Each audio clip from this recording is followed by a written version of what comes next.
మరి నిన్నటి వరకు సొలొమోను జీవితాన్ని మనము ధ్యానం చేసాం. రాజుల మొదటి గ్రంథం 12వ అధ్యాయంలో ఏ రీతిగా సొలొమోను దేవుణ్ణి తృణీకరించినప్పుడు దేవుడు సొలొమోను ఏ రీతిగా తృణీకరించాడో ఆ వాస్తవాలు మనము జ్ఞాపకం చేసుకున్నాం. మరి ఆ తదుపరి మిగతా రాజుల వృత్తాంతంలోనికి వెళ్ళకముందు దేవుని ప్రేరణ చొప్పున మరి ఈ రాజుల యొక్క రచనల గురించి కొంత ధ్యానం చేయాలని ఒక ఆలోచన కలిగింది. ఎందుకంటే ఇశ్రాయేలు ప్రజలకు మొదటి రాజు సౌలు. ఆ సౌలు కాలంలోనే దావీదు ఎన్నిక చేయబడతాడు. మరి దావీదు కాలంలో మరి ఆయన రాసిన కీర్తనలు బైబిల్లో పొందుపరచబడ్డాయి. దాదాపు 74 కీర్తనలు ఆయన రాసినట్లుగా భావించబడుతున్నాయి. మరికొన్ని ఆయన అంతరంగికులు రాసినట్లుగా, అదే ఆయన కుమారుడు రాసినట్లుగా భావించబడుతున్నాయి. తర్వాత సొలొమోను రచనలు కూడా మనకున్న సామెతల గ్రంథం కానీ, ప్రసంగి గ్రంథం కానీ, పరమగీతం కానీ. కాబట్టి మరి చరిత్ర పరంగా వెళ్తున్నప్పుడు వారి ఆ చరిత్ర మనము ఇప్పటివరకు ధ్యానం చేసాం. అనగా దావీదు చరిత్ర, సొలొమోను చరిత్ర. మరి వారి రచనలు కూడా ధ్యానం చేస్తే మరి ఒక ముగింపు వస్తుందన్న భావన, లేకపోతే ఒక నింపుదల వస్తుందన్న భావనతోని మరి వారి చరిత్ర అయిపోయింది. వారి రచనలను ధ్యానం చేయాలని తలుస్తున్నాను. ముందుగా దావీదు చరిత్ర ముగించిన తర్వాత దావీదు రచనలు మనం ధ్యానం చేయలేదు. కాబట్టి దావీదు రచనలు మనకు కీర్తనల గ్రంథంలో కనబడతాయి. కాబట్టి ఈ కీర్తనల గ్రంథంలోని మరి దావీదు వ్రాసిన కీర్తనల గురించి మనము ధ్యానం చేయాలని తలుస్తున్నాను. మరి ఇక్కడ గతంలో దావీదు చరిత్ర మనము ధ్యానం చేసినప్పుడు మరి ఆ చరిత్ర కాలంలో కొన్ని కీర్తనలు మనకు ఆయా సందర్భాల్లో ఆ కీర్తనలో పైభాగంలో వ్రాయబడిన పీఠిక చొప్పున ఆయా సందర్భాల్లో, అనగా అబ్షాలోము నుంచి తరం పడుతున్నప్పుడు దావీదు రాసిన కీర్తన, అదుల్లాం గుహలో ఉన్నప్పుడు దావీదు రాసిన కీర్తన, బెత్షెబా విషయంలో మరి నాతాను ప్రవక్త హెచ్చరిక చేసినప్పుడు దావీదు రాసిన కీర్తన. ఆ రీతిగా దావీదు చరిత్రలో కొన్ని కీర్తనలు మనకు కనిపించాయి. ఆ రీతిగా పొందుపరచబడ్డ కీర్తనలు దాదాపు 14 కీర్తనల వరకు మనము ధ్యానం చేసి ఉన్నాం. వాటి గురించి తిరిగి మనము ధ్యానం చేయలేం. కానీ మిగతా కీర్తనలు మరి ఏ సందర్భంలో వ్రాయబడ్డాయని మనకు నిర్దిష్టంగా బైబిల్లో ఆధారాలు లేకపోయినప్పటికీ కూడా దావీదు వ్రాసినట్టుగా మాత్రం మనకు ఆధారాలు కనబడుతున్నాయి. కాబట్టి ఆ కీర్తనలోని కంటెంట్ నేపథ్యంలో, అనగా ఆ కీర్తనలోని ఆ వాక్య భాగాల నేపథ్యంలో మరి ఏ సందర్భాల్లో రాసి ఉండవచ్చో ఒకసారి ధ్యానపూర్వకంగా మనము జ్ఞాపకం చేయాలని తలుస్తూ మరి ఆ రాజుల అనుభవాల్లోంచి, రాజుల గ్రంథంలోంచి కీర్తనల గ్రంథంలోనికి మనము రావడం జరిగింది. సో మనకు బైబిల్ గ్రంథంలో 150 కీర్తనలు ఉన్నాయి. అందులో దాదాపు 72-74 కీర్తనలు దావీదు రాసినట్టుగా కనబడుతున్నాయి. కొన్ని కీర్తనలకు ఎవరు రాశారో ఇదమిత్తంగా మనకు ఇన్ఫర్మేషన్ లేవు. ఆసాబు కొన్ని కీర్తనలు రాశాడు, కోరహు కుమారులు కొన్ని కీర్తనలు రాశాడు, మరి అదే రీతిగా మరి సొలొమోన్ కొన్ని కీర్తనలు రాశాడు, హెర్మోన్ కొన్ని కీర్తనలు రాశారు, మరి అదే రీతిగా మోషే కొన్ని కీర్తనలు రాశారు. ఈ కీర్తనలన్నీ కూడా మరి మోషే కాలం మొదలుకొని ఇశ్రాయేలులు చెరలోనికి వెళ్ళే కాలం వరకు దాదాపు 1000 సంవత్సరాల కాలంలో రాయబడిన కీర్తనలు. అనగా ఒక కాలానికి సంబంధించింది కాదు, 1000 సంవత్సరాల కాలం అన్నప్పుడు తరాలు మారాయి. అదే రీతిగా వారి యొక్క స్థితిగతులు మారాయి, పరిస్థితులు మారాయి. మరి ఈ నేపథ్యంలో మరి ఆ కీర్తనలో ధ్యానం చేస్తున్నప్పుడు ఆ నేపథ్యాన్ని కూడా మనం అప్పుడప్పుడు జ్ఞాపకం చేసుకోవాల్సి వస్తుంది. సో ఈ క్రమంలో దావీదు కీర్తనలు ధ్యానం చేయకముందు మొదటి రెండు కీర్తనలు అవి ఎవరు రాశారు అన్నదానికి మనకు ఆ పైభాగంలో పీఠిక లేదు. ఆ మొదటి కీర్తన కానీ, రెండవ కీర్తన కానీ ఈ కీర్తనకు పైభాగంలో పీఠిక లేవు. కాబట్టి ఆ కీర్తనల గురించి పండితులు, బైబిల్ పండితులు, ముఖ్యంగా పాత నిబంధనల పండితులు మరి ఏ విశ్లేషణ ఇచ్చారో ఆ విశ్లేషణ కొంత నేను మీ దృష్టికి తీసుకుని రావాలని కోరుతున్నాను. సో మొదటి కీర్తన మనం జ్ఞాపకం చేసుకుంటే ప్రథమ స్కందం అని ఉంది. మరి దుష్టుల ఆలోచన చొప్పున నడవక, పాపుల మార్గం నిలవక, అపహాసకులు కూర్చుని చోట కూర్చుండక, ఇలా వ్రాయబడిన ఈ మొదటి కీర్తన మినీ బైబిల్గా భావించబడుతుంది. మినీ బైబిల్గా అనగా బైబిల్లో పొందుపరచబడిన మరి నీతి శాస్త్రం, దేవుని ప్రజలు ఎటువంటి నైతిక జీవిత అనుభవాలు కలిగి ఉండాలో, మరి కలిగి ఉండడం ఎలాగో, కలిగి ఉన్నప్పుడు ఏ ఫలాలు, కలిగి ఉండకపోతే ఏ ఫలాలు కలుగుతాయి అనే దానికి మరి బైబిల్ మొత్తానికి ఒక పరిచయ గ్రంథంగా, ముఖ్యంగా ఈ కీర్తనలకు ఇంట్రడక్టరీగా లేకపోతే పరిచయం చేసే కీర్తనగా మనకు ఈ మొదటి కీర్తన కనబడుతుండగా the Psalm 1 serves as an introduction to the book of Psalm. Introduction to the book of Psalm. అలాగే రెండవ కీర్తన, అన్యజనులు ఎలా అల్లరి రేపుచున్నారు, జనములు ఎలా వ్యర్థమైన వార్తలు తలుచున్నారు అంటూ ఈ రెండవ కీర్తన దేవుణ్ణి అనుసరించిన వారు మాత్రమే కాకుండా దేవునికి తిరుగుబాటు చేసిన వారి స్థితిగతులు ఎలా ఉంటాయో వాటి గురించి వ్రాయబడిన అంశాలు మనకు రెండవ కీర్తనలో కనబడతాయి. మూడవ కీర్తనలో అబ్షాలోము తన కుమారుడి నుంచి పారిపోయినప్పుడు దావీదు రచించిన కీర్తన అని వ్రాయబడింది. నాలుగవ కీర్తన దావీదు రాసిన కీర్తనే, కానీ మరి ఏ సందర్భంలో రాశాడన్న దానికి మనకి ఇన్ఫర్మేషన్ లేకపోయినప్పటికీ ఈ మూడవ కీర్తన యొక్క కొనసాగింపు అనే భావన కొంతమంది అందిస్తూ వచ్చారు. ఈ నేపథ్యంలో మరి మొదటి కీర్తన మరి ఈనాడు కొంత క్లుప్తంగా మనం ధ్యానం చేద్దాం. బైబిల్ గ్రంథంలో మనిషిని దేవుడు సృజించినప్పుడు మనిషికి ఏమి చేయాలో ఏమి చేయకూడదో మరి ఏదైనా వరంలో ఆదామునకు బోధించడం జరిగింది. మరి ఏమి చేయాలో ఏమి చేయకూడదో చెప్పబడ్డప్పుడు ఏమి చేయకూడదో దాన్ని చేశాడు. ఆ రీతిగా ఆదాము నుంచి మరి వారసత్వంగా జన్మించబడిన మనమందరము కూడా మరి ఆనాటి నుంచి నేటి వరకు కూడా మన మానసిక స్థితిగతులు కానీ, మన హృదయ ఆలోచనలు కానీ ఏది కూడదు అని చెప్పబడుతుందో దాని మీద దృష్టిని అధికంగా పొందుపరిచే అవకాశాలు ఉన్నాయి. ఏదైతే కాదు అంటామో దాన్నే చేయాలనే భావన కలుగుతూ ఉంటుంది. ఈ మధ్య ఒకరి ఇంటికి వెళ్ళాను. వారు ప్రభుత్వ ఆఫీసరు, ప్రభుత్వ సంబంధమైన విధి నిర్వర్తిస్తుంటారు. వారింట్లో వారి తల్లి షుగర్ పేషెంట్. సో మరి ఆయా పండుగల సందర్భంలో వచ్చినప్పుడు ప్రభుత్వ అధికారి కాబట్టి చాలా రకాలైన స్వీట్స్ కానీ పండ్లు కానీ తీసుకొచ్చి వారికి ఇస్తుంటారు. కొన్ని తన దగ్గర సబార్డినేట్స్కు పంచిపెట్టి మిగతా తీసుకెళ్ళి ఇంట్లో పిల్లలు ఉన్నారు కదా అని చెప్పేసి ఇంట్లో పెడుతుంటారు. అవేమి వారు లెక్కలో తీసుకొని ఎన్ని ఉన్నాయని లెక్క పెట్టి పెట్టరు. సో 2 దినాల తర్వాత వాళ్ళ మదర్ షుగర్ లెవెల్ చూస్తే 300 దాటి ఉంటుంది. ఏమైంది, కారణం ఏంటంటే వారు చెప్పరు. ఏమోనమ్మా. సో డైనింగ్ టేబుల్ మీద షుగర్ సంబంధమైన ఆ స్వీట్స్ మాయమై ఉంటాయి. కారణం ఏంటంటే తాను ఆ షుగర్ కంటెంట్ తినకూడదు, కానీ అవి అక్కడ కనబడుతున్నప్పుడు తినాలని ఆశ, ఆ కోరిక తనకు హానికరమని తెలిసినప్పటికీ కూడా ఆ కోరికను చంపుకోలేక వాటికి ప్రేరణ కలిగిన అనుభవాలు. ఆదాము హవ్వల విషయం అదే జరిగింది కదండి. దేవుడు ఆ వనములో అన్నీ ఇచ్చాడు. ఆ ఒక్కటి తప్ప, అంటే ఆ ఒక్కదాని మీదనే దృష్టి ఉంది. నేను గతంలో ఒక చిన్న కథ చెప్పాను. తల్లి బయటికి వెళ్తూ నువ్వు బాగా చదువుకోరా, వచ్చిన తర్వాత అటక మీద లడ్లు ఉన్నాయి, వచ్చిన తర్వాత లడ్లు ఇస్తాను అనగానే వాళ్ళ తల్లి బయటికి వెళ్ళగానే వాడి చూపంతా ఆ లడ్ల మీదే ఉన్నాయి. ఆ గాజు సీసాలో ఉంచబడిన ఆ లడ్ల మీదనే వాడి చూపంతా ఉంది. వాడు చదువుతున్నాడు కానీ మనసులోకి ఏమీ ఎక్కడం లేదు. ఇక తట్టుకోలేక స్టూల్ వేసుకొని వాడు పైకెక్కి ఆ గాజు సీసా తీస్తుంటే తలుపు చొప్పుడైంది. ఆ కంగారుకు పడిపోయాడు.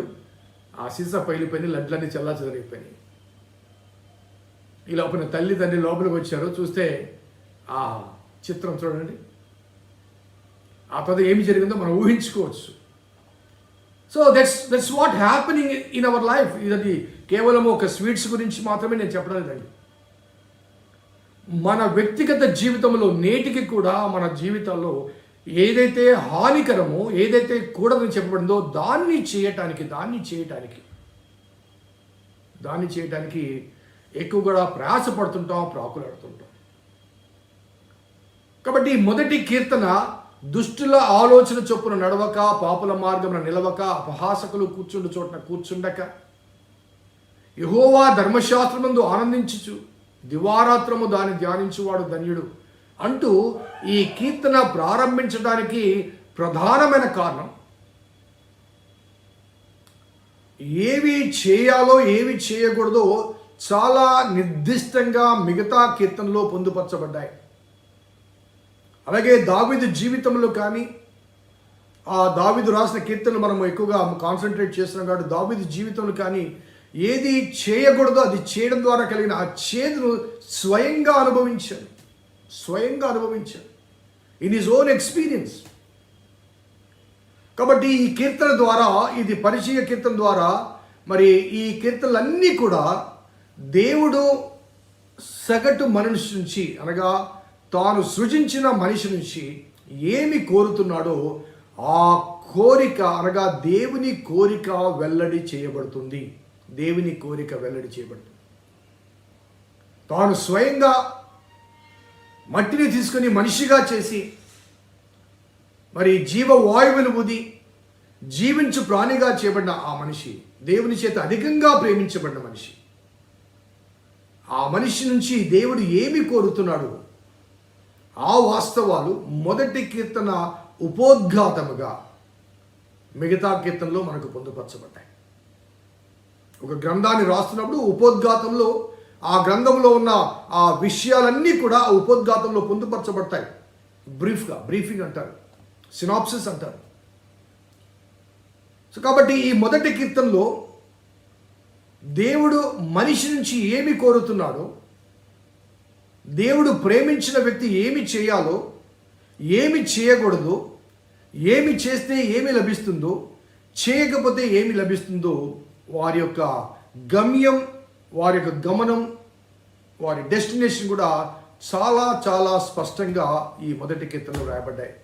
నేను ఇంకా డీటెయిల్స్లోకి వెళ్ళలేదు, కానీ ఆ కీర్తన గురించి, ఆ కీర్తన పరిచయ కీర్తనగా పొందుపరచడానికి, అనగా రచయిత ఎవరో చెప్పబడకపోయినప్పటికీ కూడా మరి ఈ కీర్తనలు పొందుపరిచిన, లేకపోతే సమీకరించిన రచయిత కావచ్చు, లేకపోతే ఆ సంపాదకుడు కావచ్చు, ఆ సంపాదకుని ఉద్దేశంలో ఈ కీర్తన ఎవరు రాసినప్పటికీ ఇది పరిచయ కీర్తనగా మొట్టమొదటిగా ఉంచడం అనేది మనకు కనబడుతుంది.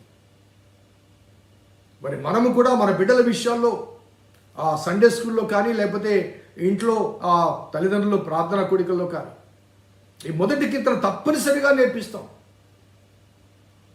మరి ఏ సంఘమైనప్పటికీ కూడా ఈ మొదటి కీర్తన నేర్పించబడకుండా సండే స్కూల్ ఉండదు. చిన్ననాటి బిడ్డలు కానీ, పెరిగి పెద్దమైన మనము కానీ ఈ మొదటి కీర్తన కంటం చెప్పమంటే గడగడ చెప్పగలము. ఎందుకంటే ఆ మొదటి కీర్తన యొక్క ప్రభావం అటువంటిది, ఆ మొదటి కీర్తనలోని అంశాలు అటువంటివి. ఆ మొదటి కీర్తన మరి ప్రతి వ్యక్తి కూడా తప్పనిసరిగా కంఠోపాఠంగా నేర్చుకోవాలి అనే భావన.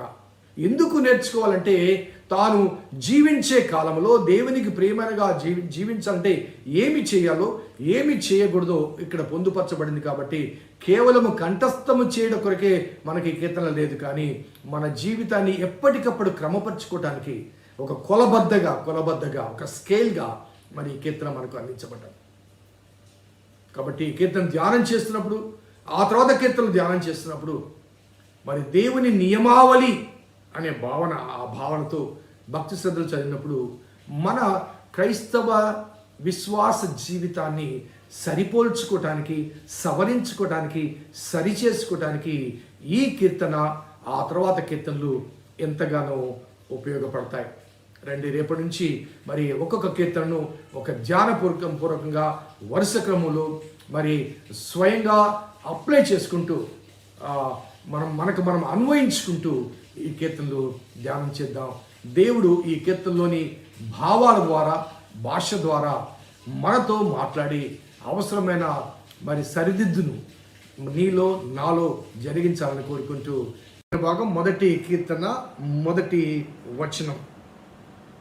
దుష్టుల ఆలోచన చొప్పున నడవక, పాపుల మార్గమున నిలువక, అపహాసకులు కూర్చుండు చోటున కూర్చుండక. సో మినీ బైబిల్గా లేకపోతే డివైన్ కాన్స్టిట్యూషన్గా ఏమి చేయాలో ఏమి చేయకూడదో ఆ వాస్తవాలు సంక్షిప్తంగా సినాప్సిస్గా ఈ కీర్తనలో పొందుపరచబడ్డాయి అని నేను చెప్పడం జరిగింది. సో ఈ ప్రారంభంలోనే దుష్టుల ఆలోచన చొప్పున నడవక, పాపుల మార్గమున నిలవక, అపహాసకులు కూర్చుండు చోటున కూర్చుండక, అనగా నడువక, నిలువక, కూర్చుండక దేవుని ధర్మశాస్త్రాన్ని ధ్యానం చేయాలి. సో దేవుని ధర్మశాస్త్రాన్ని ఎలా ధ్యానం చేయాలన్న దానికి వెళ్ళకముందు మరి ఎప్పుడు ఏ స్థితిగతుల మీద ధ్యానం చేయాలి, అనగా ఏమి చేయకుండా దేవుని వాక్యాన్ని ధ్యానం చేయాలన్నదానికి దుష్టుల ఆలోచన చొప్పున నడవక, పాపుల మార్గములో నిలువక, అపహాసకులు కూర్చుండు చోటున కూర్చుండక. ఈ దుష్టుల ఆలోచన wicket, the council of the wicket అనే మాట. దుష్టుల ఆలోచన చొప్పున నడువక అనే ఈ మొదటి మాట ఒక్కసారి మనం జ్ఞాపకం చేసుకుంటే, దేవునికి మరి ఆయాసం కలిగించిన అంశం, దేవునికి బాధ కలిగించిన అంశం. మొట్టమొదటిగా దేవునికి వ్యతిరేకంగా మానవుడు అవిధేయత వ్యక్తపరిచిన అంశం ఏంటంటే ఈ దుష్టుల ఆలోచన. దేవుడు ఆదాము అవ్వకు స్వయంగా చెప్పాడు, ఈ తోటలోని ప్రతి వృక్ష ఫలము నిరభ్యంతరంగా తినవచ్చు, ఆ మంచి చెడ్డలా తెలివినిచ్చు ఆ వృక్ష ఫలము తప్ప. అపవాది సర్పము రూపంలో వచ్చింది. ఇది నిజమా? ఈ వృక్ష ఫలాల్లో దేనైనా తినకూడదని చెప్పాడా? చూడండి, చాలా కన్నింగ్గా మరి సర్పము హవ్వను శోధించింది. ఇది నిజమా? ఈ మాటలోనే చాలా మనకు ఒక విధమైన అవునా, నిజమేనా? సో ఇది నిజమా? మరి ఈ తోట ఫలంలో దేనైనా తినకూడదని దేవుడు చెప్పాడంటే హవ్వ సత్యం ఒప్పుకుంటుంది. మీరు తినుదినమున నిశ్చయముగా చచ్చెదరని చెప్పాడంటే మీరు చావనే చావరు. మీరు తింటే దేవదూతల వలె ఉంటారు. మనకు ఆ స్టోరీ బాగా తెలుసు కాబట్టి ఆ రెఫరెన్స్లోకి నేను వెళ్ళదలుచుకోలేదు. ఆదికాండం 2వ అధ్యాయం. ఇది నిజమా అంటూ ఒక అనుమానాన్ని క్రియేట్ చేసింది, ఒక ప్రశ్నను క్రియేట్ చేసింది. అలాగే మీరు చావనే చావరు, మీరు దేవతల వలె ఉంటారు అని చెప్పింది. వాస్తవాన్ని మనం జ్ఞాపకం చేస్తే ఆదాము హవ్వలు దేవుని కుమారులు కుమార్తెలు. లూకాసు వార్తలో జీనియాలజీలో ఆ వంశావళిలో స్పష్టంగా ఆదాము దేవుని కుమారుడు అన్నాడు. సో దేవుని కుమారుడుగా కుమార్తెగా దేవుని చేత రూపకల్పన చేయన, స్వయంగా దేవుని హస్తాల చేత రూపకల్పన చేయబడిన ఆదాము, ఆ ఆదాము ప్రక్కలోంచి దేవుడే స్వయంగా రూపకల్పన చేసిన హవ్వ, దేవుని చేత, దేవుని స్వయంగా, మిగతా నోటి మాట చేత అయితే దేవుడు ఆదాము అవ్వల విషయంలో ఒక స్వయంగా తాను పూనుకొని చేశాడు. అదే రీతిగా మిగతా ప్రాణికి భిన్నమైన రీతిగా ఆదాము అవ్వలను చేశాడు.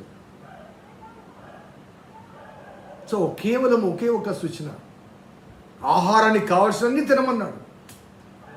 అందులో జీవవృక్ష ఫలం కూడా ఉంది, ఆ విషయంలో కూడా ఏమీ మాట్లాడలేదు దేవుడు. కానీ నీకు హాని కలిగేది అన్నప్పుడు దేవుని కుమారుడుగా పిలువబడే ఆదాము అవ్వలు మీరు దేవతల వలె ఉంటారనగానే తినేశాడు. దేవతలు పెద్ద ఎక్కువారా, దేవుని కుమారుడు కుమార్తెలు ఎక్కువారా? దేవునికి సేవ చేసేవారు దేవదూతలు. కాబట్టి మీరు దేవతల వలె ఉంటారు లేకపోతే దేవదూతల వలె ఉంటారు అనగానే ప్రలోభపడి ముందు వెనక ఆలోచించకుండా ఆ వృక్ష ఫలము తాను తిని తన భర్తకు ఇచ్చింది. అతడు కూడా ఎందుకు తెచ్చావు, ఎందుకు తిన్నావు, దేవుడు వద్దన్నాడు కదా అని ప్రశ్నించలేదు. సరిగదా తిన్నాడు. దేవుని స్వరం విని చెట్ల చాటుకు వెళ్ళిపోయాడు. సో దుష్టుల ఆలోచన చొప్పున నడవక, దేవుడు చెప్పిన మంచి ఆలోచన అతనికి జీవాన్ని ఇచ్చింది. దుష్టుని ఆలోచన అతని జీవితంలో లేకపోతే ఆమె జీవితంలో మరణాన్ని ప్రవేశింపచేసింది. నీవు తినుదినమున నిశ్చయముగా చచ్చెదవు. సో దుష్టుల ద్వారా కలిగే ఈ ఆలోచన యావత్తు కూడా మనకు క్షేమకరం కాదు, హానికరము అన్న వాస్తవాన్ని మనం జ్ఞాపకం చేసుకోవాలి. Wicked always gives us a counsel, లేకపోతే ఒక advice to disturb us, to distract us. మనల్ని డిస్టర్బ్ చేయడానికి కానీ లేకపోతే మనల్ని దేవుని నుంచి దూరపరచడానికి కానీ కొన్ని ఆలోచనలు కలిగిస్తుంటాడు. ఇది నిజమా అనే భావం.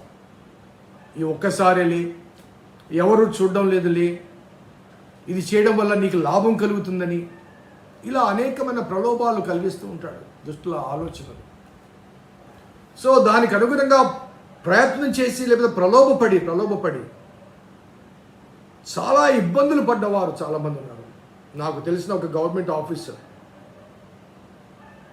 మిగతా వారి వలె తాను కూడా ప్రలోభపరచబడి మరి అక్రమ సంపాదనకు ఆశపడ్డప్పుడు అది పొందుతున్నంత కాలం చాలా సంతోషంగా ఉండి, ఆ పొందుతున్నంత కాలం చాలా అభివృద్ధిలోనికి వెళ్తూ చాలా ఇది బాగుంది అనుకున్నాడు. కానీ పట్టుబడ్డప్పుడు తాను పొందింది యావత్తు కోల్పోవడమే కాకుండా తనకు వాస్తవంగా పొందవలసింది కూడా ఆగిపోయింది. న్యాయబద్ధంగా రావాల్సింది కూడా ఆగిపోయింది. ఆశమలో ఆ ఆలోచన ఇచ్చిన ఆ దుష్టుడు మరలా కనిపించలేదు, కనుమరుగయ్యాడు.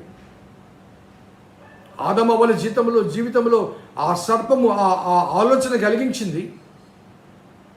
మరి ఆ తర్వాత దేవుని ఉగ్రత కలిగి ఆదాము అవ్వలు మరి ఆ ఏదైనా వనం నుంచి బయటికి వెళ్ళగొట్టబడ్డప్పుడు మరలా ఆ సర్పం కనిపించిందా? సర్పం మళ్ళా వచ్చి పర్లేదులే నేను ఇంకో మార్గం చూపిస్తానని మాట్లాడిందా? సర్పము బహిరంగంగా బాహ్యంగా వారి జీవితంలో జోక్యం చేసుకోలేదు, కానీ వారి అంతరంగంలో తిష్ట వేసింది. అందుకే ఆ తదుపరి హవ్వ కనిన కుమారుడు నేను ఒక మనిషిని సంపాదించుకున్నానంది, యెహోవా దయ వల్ల అని చెప్పుకుంది. కానీ ఆ పుట్టిన ప్రథమ సంతానము హంతకుడయ్యాడు. కారణం ఏంటంటే దుష్టుల ఆలోచన చొప్పున నువ్వు ఎప్పుడైతే నడుస్తావో పాపుల మార్గంలో నువ్వు నిలిచిపోతావు. ఆ నిలవడం అనేది ఏం చేస్తుందంటే మరి అపహాసకులు కూర్చుండబెడుతుంది. మన ఎగ్జాంపుల్ కోసం ఇంకొక మాట చెప్తాను. దారిని వెళ్తున్నప్పుడు మన యవనస్తులంటే పెద్దవాళ్ళకు కూడా కొన్నిసార్లు అభ్యంతరకరమైన కొన్ని పోస్టర్స్ కనబడుతుంటాయి. అవి సినిమా పోస్టర్స్ కావచ్చు, ఇంకేమైనా కావచ్చు. కొంత శోధించే పోస్టర్స్ కనబడుతుంటాయి. కొన్నిసార్లు యాదాలాపంగా అలా చూస్తాం, కానీ మరలా చూడాలనే కోరికను చూసారా? యాదాలాపంగా చూడడం తప్పు కాదు, ఎందుకంటే అక్కడ ఉంది, మనం పోతూ చూసాం. కానీ మరలా చూడాలనే కోరిక ఏం చేస్తుందంటే నిన్ను నడిపించడం మాత్రమే కాకుండా అక్కడ నిలబెడుతుంది, తర్వాత కూర్చోబెడుతుంది. పాపం ఎలా చేస్తుందంటే మొట్టమొదటిగా ఆకర్షవంతంగా ఉంటుంది, రా అంటుంది. సో నువ్వు నడుస్తావు. సో ఆ పాపము నిన్ను వశపరుచుకుంటుంది, నువ్వు నిలబడతావు.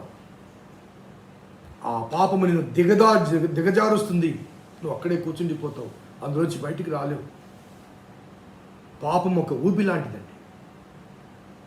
అది నేత్రాశ కావచ్చు, శరీరాశ కావచ్చు, జీవపుడంబం కావచ్చు, ఏదైనప్పటికీ కూడా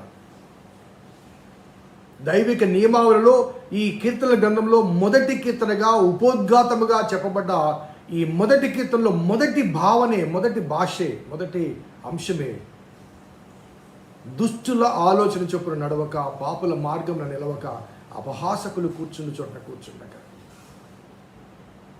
ఈనాటి కాల పరిస్థితుల్లో మరి ఆనాడు మొదలైన ఆ శోధన మరి నేటికి కూడా చాలామంది జీవితాలను మరి ఆ అగమ్య గోచరంగా సరిదిద్దుకోలేని రీతిగా చాలామంది జీవితాలను నాశనపరుస్తుంది. ఏంటంటే మరి ఆ నడవడం, ఆ నిలవడం, అక్కడ కూర్చోడం.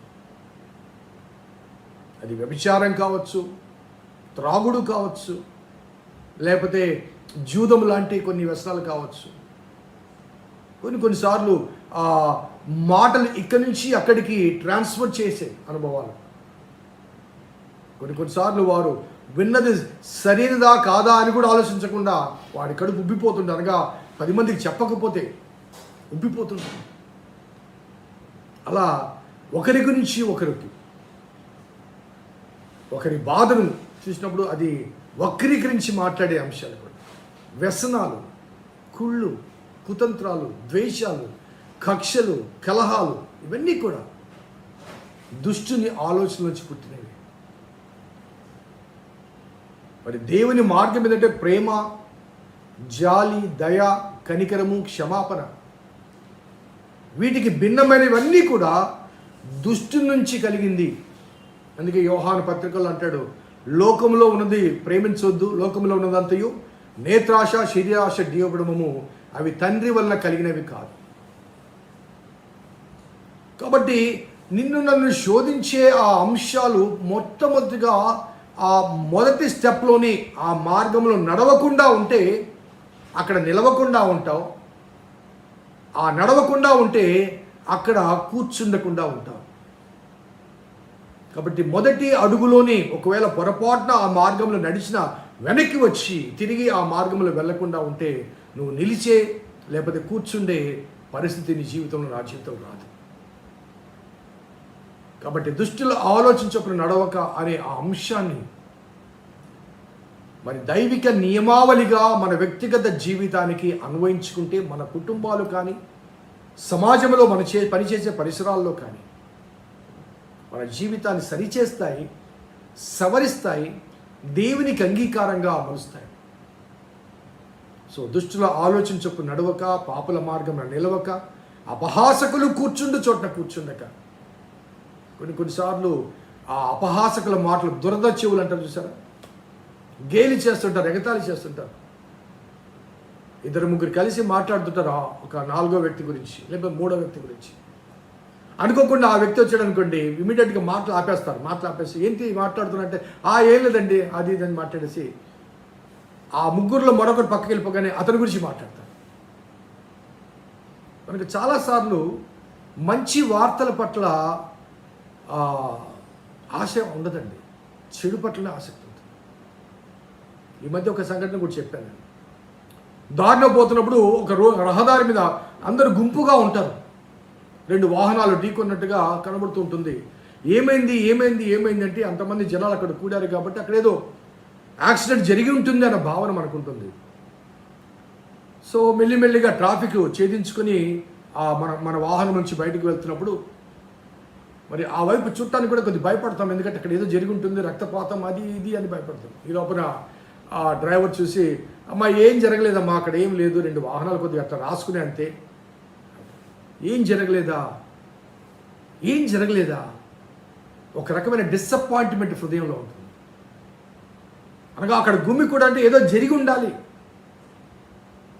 కొన్నిసార్లు పెద్ద భూకంపం జరిగింది, 30 మంది చనిపోయింది. 30 మంది ఉందండి అంటే ఒక 300 మంది, 500 మంది, 1000 మంది చనిపోతే 1000 మంది చనిపోయారంటండి, మన హృదయం సాటిస్ఫై అవుతుంది. అసలు ఎవరు చనిపోలేదు అనుకోండి, అది పెద్ద న్యూస్ కాదు, మనకి అది పెద్ద న్యూస్ కాదు. ఈనాడు వార్తాపత్రికల్లో మనకు కనిపించే న్యూస్, మీడియాలో కనబడే న్యూస్ కానీ దుర్మార్గం గురించి, దుష్టత్వం గురించి, వ్యభిచారాల గురించి, హత్యల గురించి, మానభంగాల గురించి, వాడి గురించి వీడి గురించి వాడు, దుర్మార్గపు మాటలు, దుష్టత్వంతో కూడిన మాటలు, అవి అధికంగా వార్తల్లో వస్తున్నాయి. కానీ సువార్త పట్ల ఆసక్తి ఎవరికైనా ఉందా? వార్తల పట్ల ఉన్న ఆసక్తి, సువార్త పట్ల ఆసక్తి ఉందా?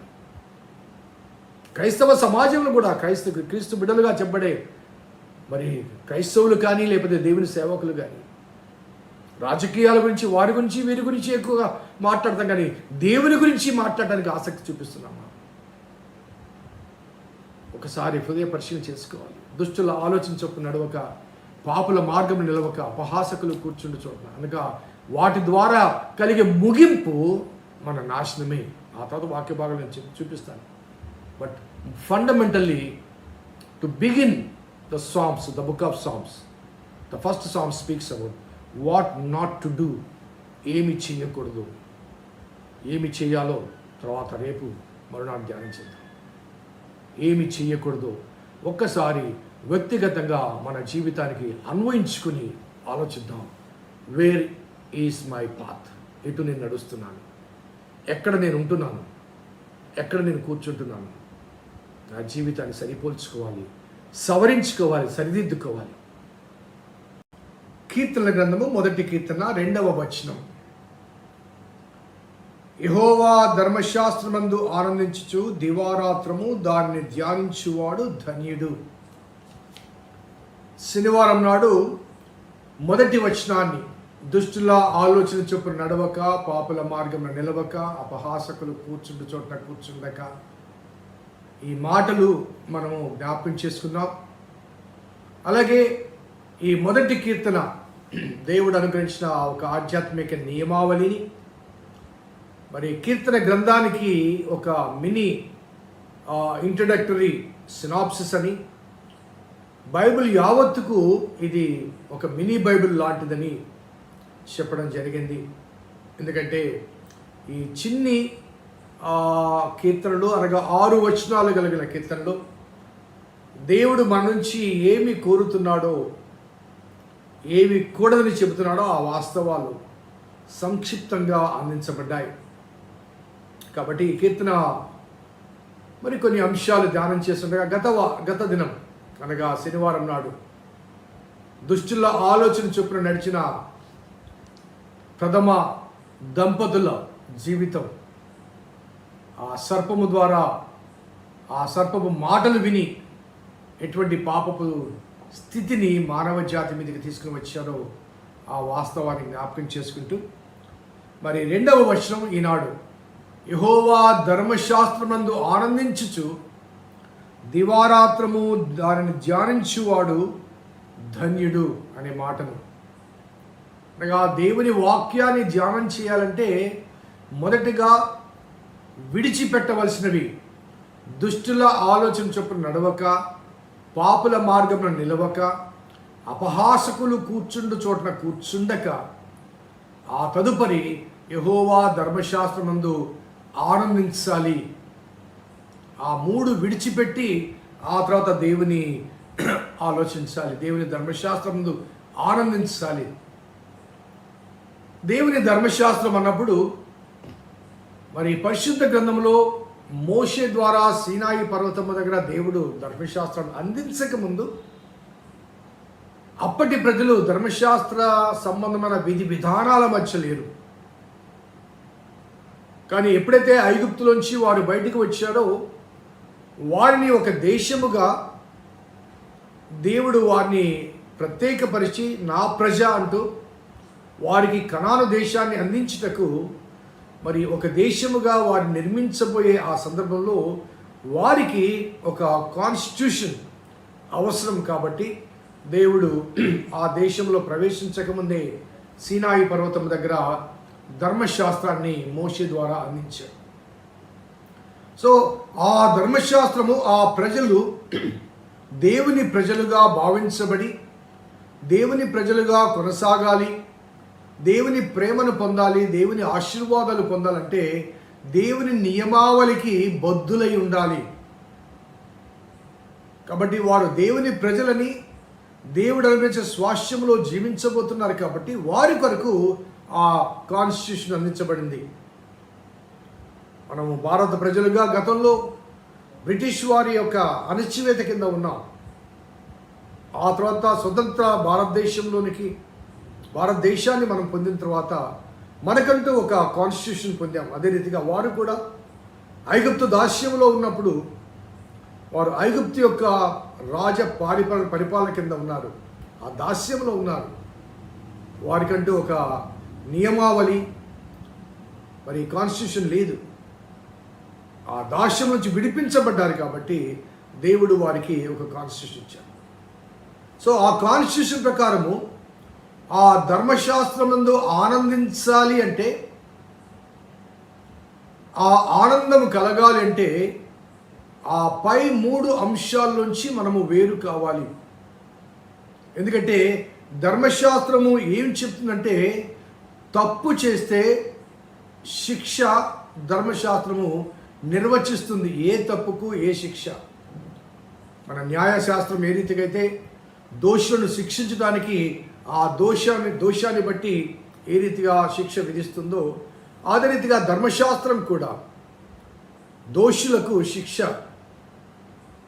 కాబట్టి దుష్టుల ఆలోచన చొప్పున నడిచినప్పుడు ధర్మశాస్త్రము శిక్షిస్తుంది. ఆ శిక్ష ఏమిటో తెలియచేస్తుంది. దాని ప్రకారము ఆనాటి నాయకులు కానీ యాజకులు కానీ శిక్ష విధిస్తారు.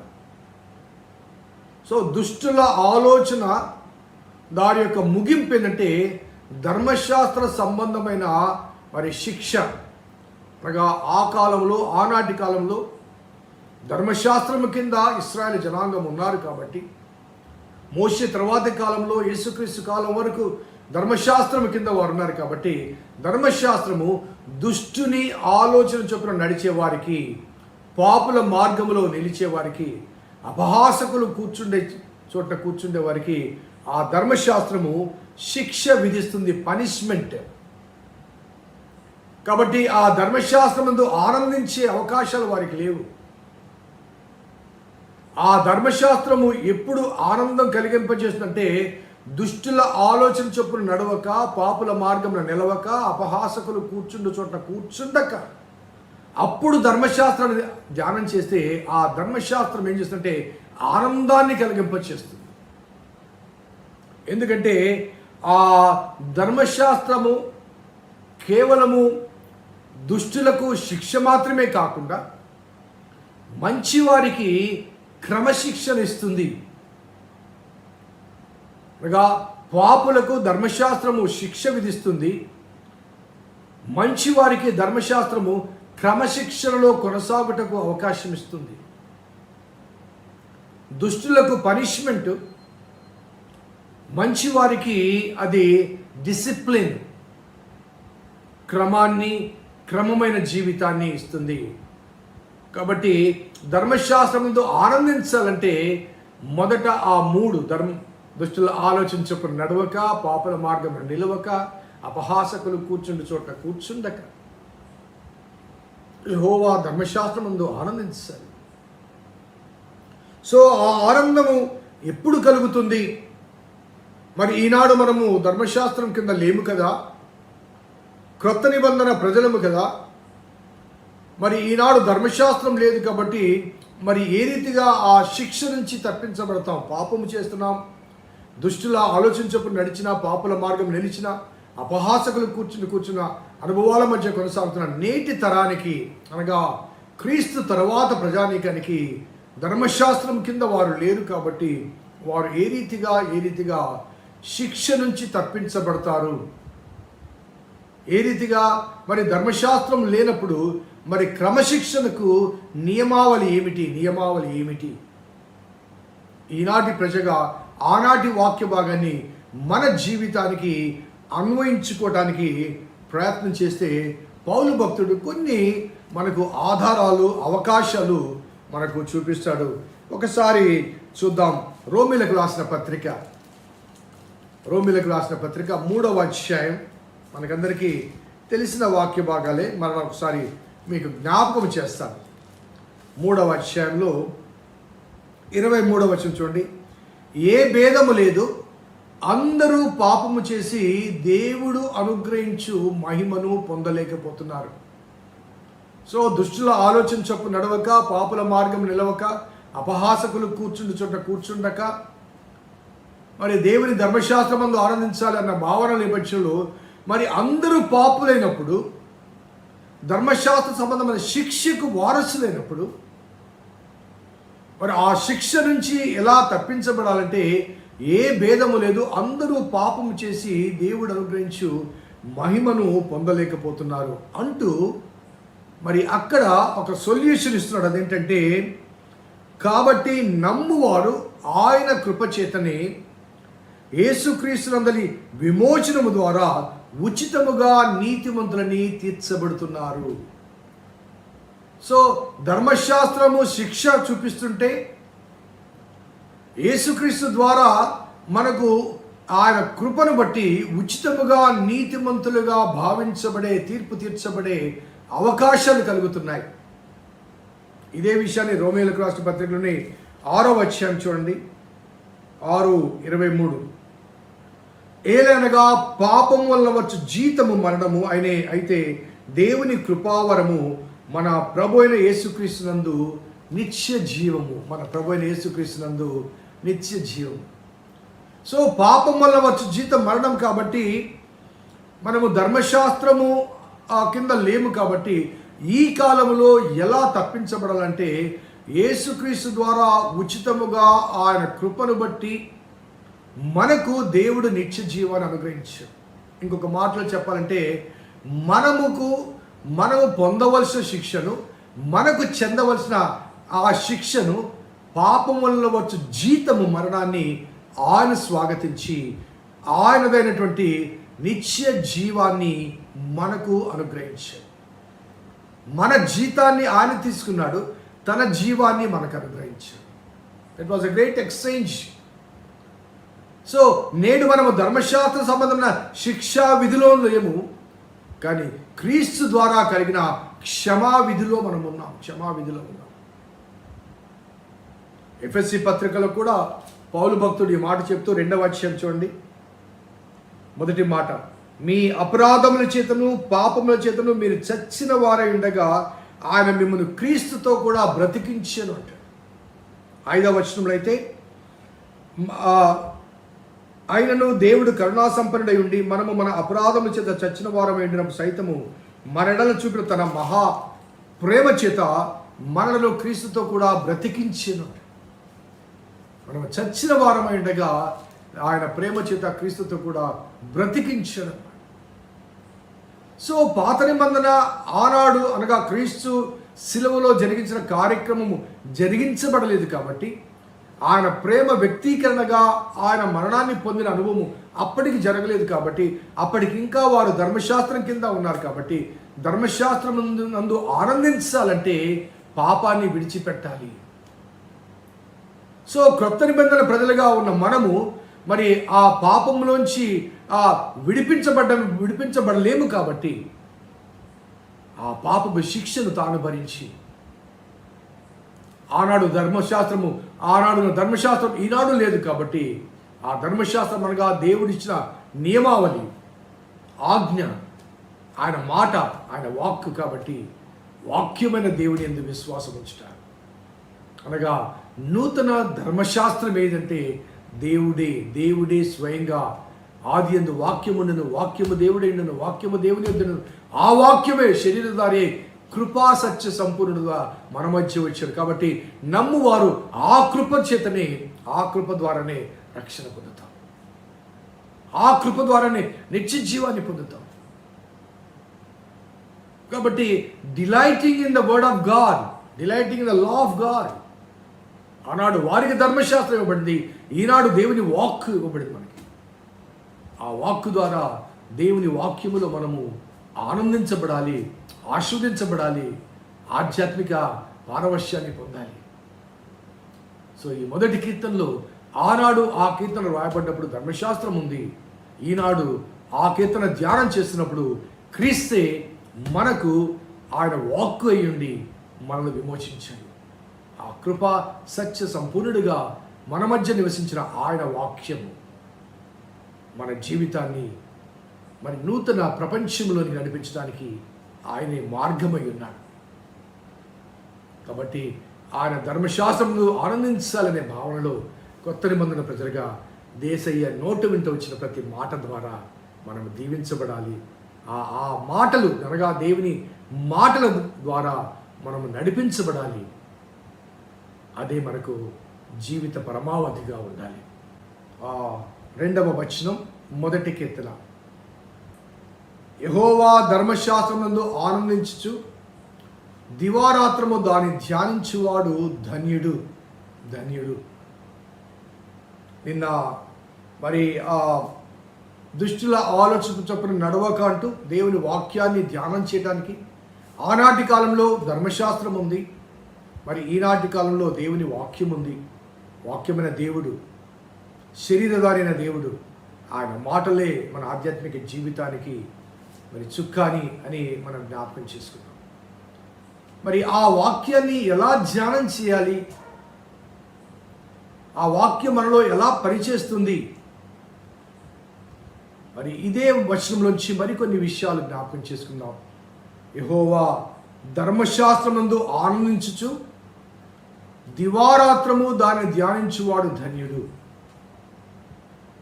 So delighting in the word of God. మరి పాత నిబంధన కాలంలో delighting in the law of God, ధర్మశాస్త్రం అంటే లా ఆఫ్ గాడ్. సో నేటి కాలంలో delighting in the word of God, దేవుని వాక్యములో మనం. సో డిలైటింగ్ అనే మాట ఆనందించు అనే మాట కేవలము యథాలాపంగా కొన్ని వచనాలు చదివి, కొన్ని అధ్యాయాలు చదివి విడిచిపెట్టడం కాదు.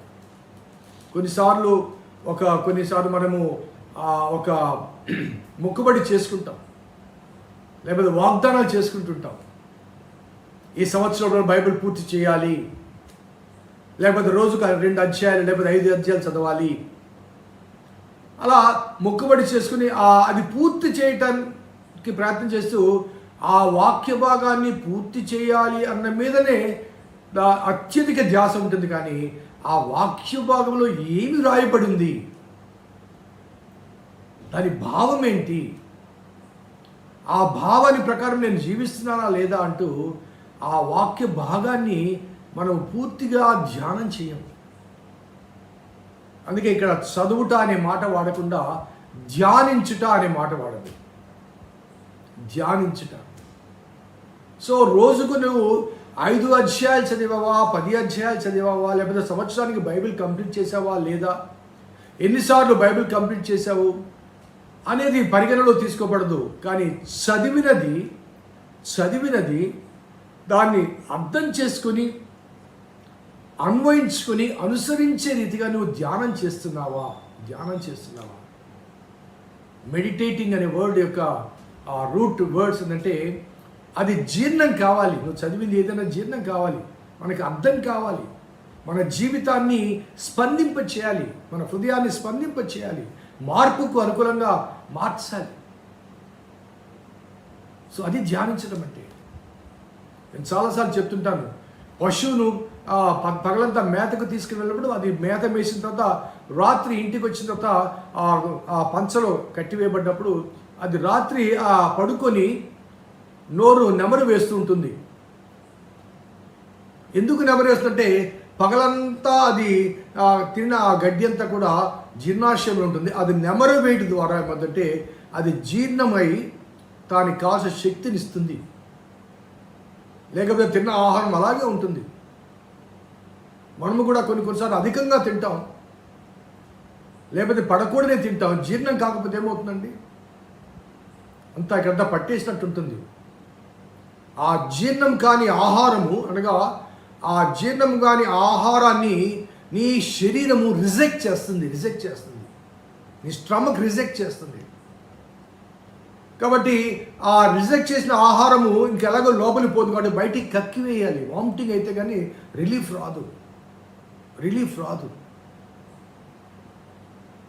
కాబట్టి జీర్ణం కాకపోతే రిజెక్ట్ చేయబడుతుంది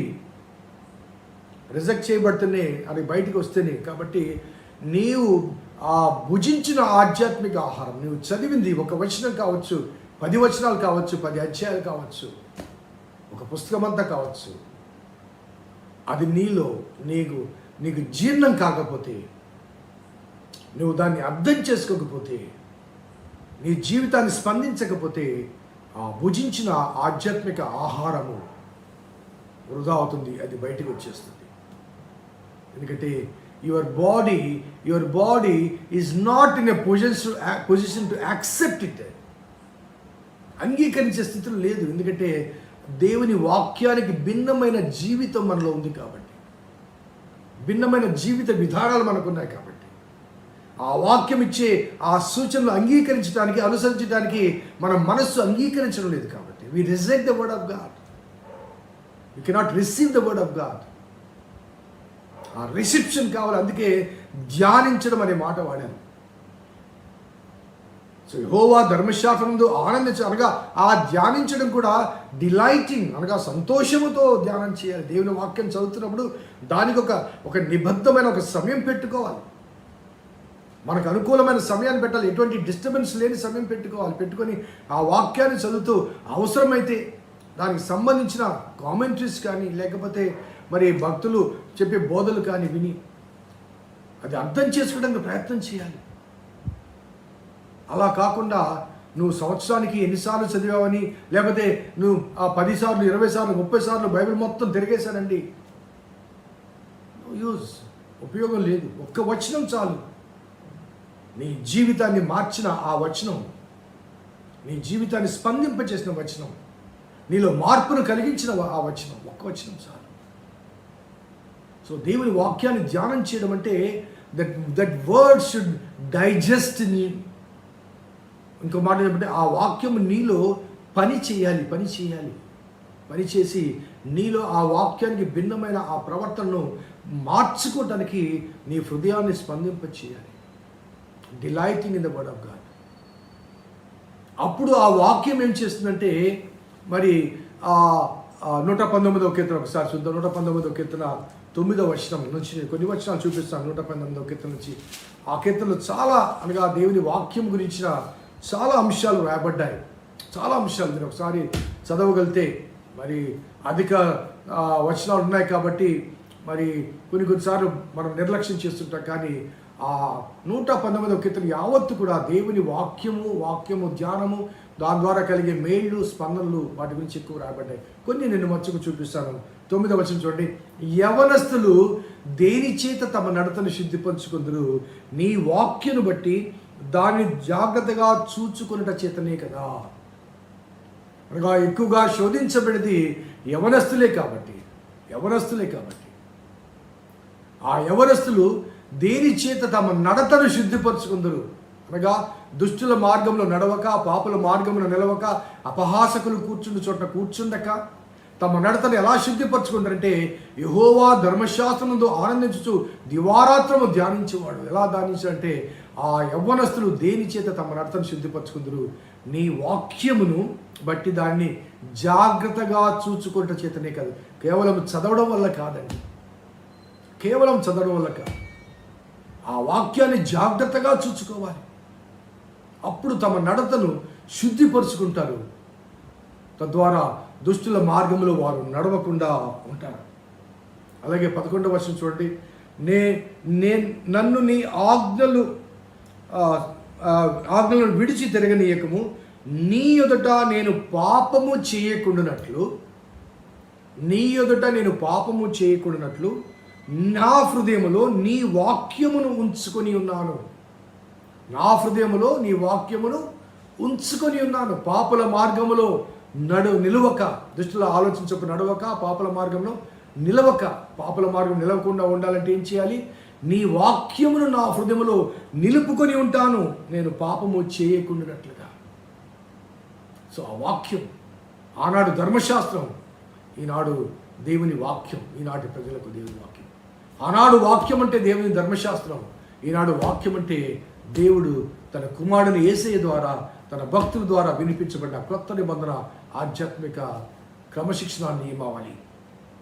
నేను పాపము చేయకుండానట్లుగా నా హృదయంలో నీ వాక్యమును ఉంచుకొందును అంటాడు. అలాగే 17-18 చూడండి. నీ సేవకుడైన నన్ను బ్రతుకున్నట్లు నా ఎడల నీ దయారసము చూపుము, నీ వాక్యమును బట్టి నేను నడుచుకొందును. నీ సేవకుడైన నేను బ్రతుకున్నట్టు, ఎందుకంటే నా పాపం వల్ల వచ్చే జీతం మరణం.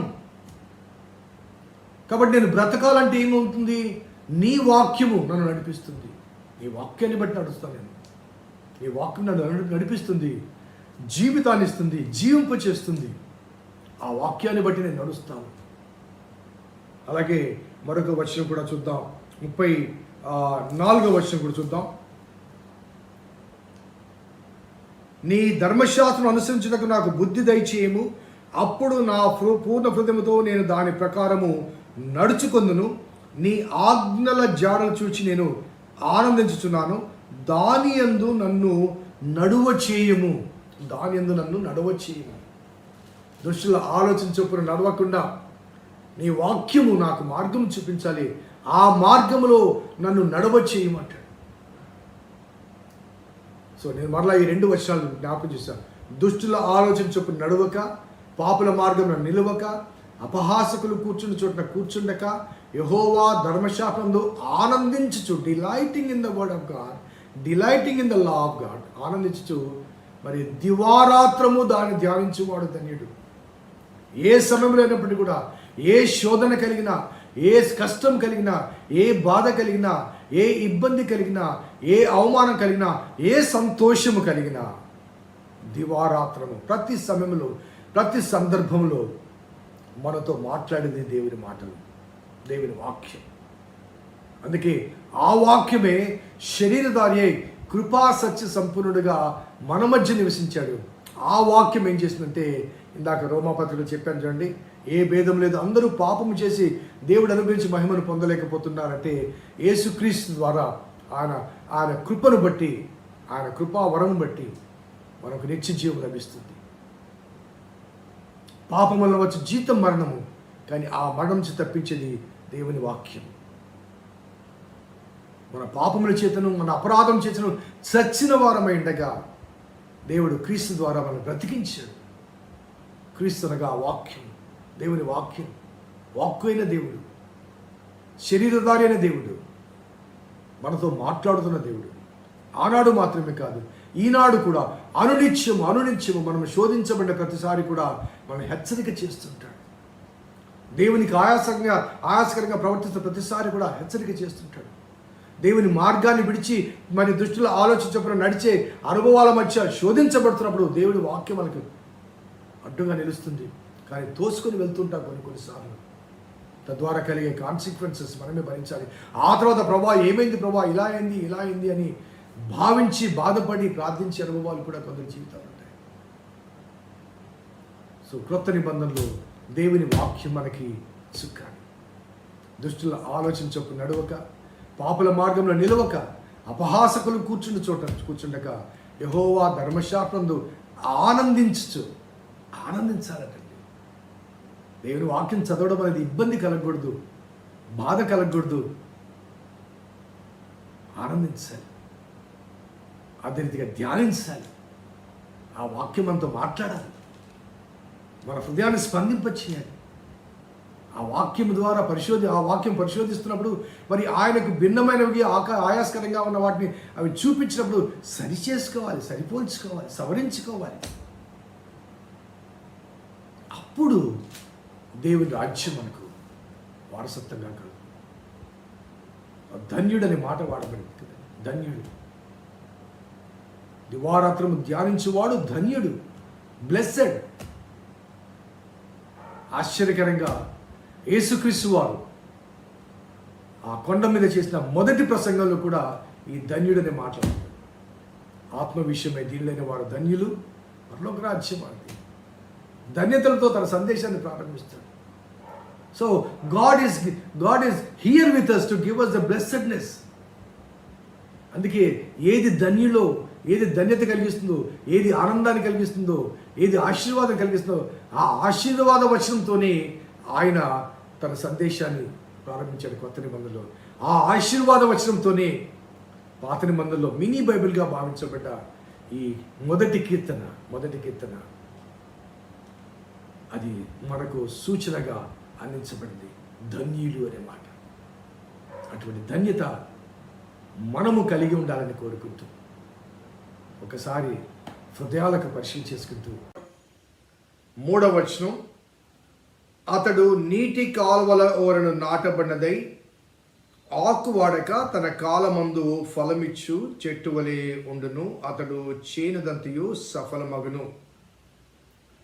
ఈ దుష్టుల ఆలోచన చొప్పున నడవక, పాపుల మార్గం నిలవక, అపహాసకులు కూర్చుండి చోట కూర్చుండక యెహోవా ధర్మశాస్త్రముతో ఆనందించుచు దివారాత్రము దాన్ని ధ్యానించువాడు ధన్యుడంటూ ఆ రీతిగా విడిచిపెట్టవలసినవి విడిచిపెట్టి అనుసరించవలసినవి భక్తి శ్రద్ధలతో అనుసరించాలని, దేవుని వాక్యాన్ని ధ్యానం చేస్తున్నప్పుడు ఏదో యాదాలాపంగా చదవడం కాదు కానీ ధ్యానం చేయాలని మనము జ్ఞాపకం చేసుకున్నాం. ఈ క్రమంలో ఆ రీతిగా దేవుని వాక్యాన్ని లోతుగా ఎవరు ధ్యానం చేస్తారో ఆ ధ్యానం చేయబడ్డప్పుడు దేవుడు మనకు వినిపించిన సువర్తమానములను వ్యక్తిగత జీవితానికి అన్వయించుకుని అనుసరించ ప్రయత్నం చేస్తారో వారి గురించి చెప్పబడ్డ మాట, అతడు నీటి కాలువల ఓరను నాటబడినదే ఆకువాడక తన కాలమందు ఫలమిచ్చు చెట్టు వలె ఉండును. నీటి కాలువల ఓరను నాటబడినదే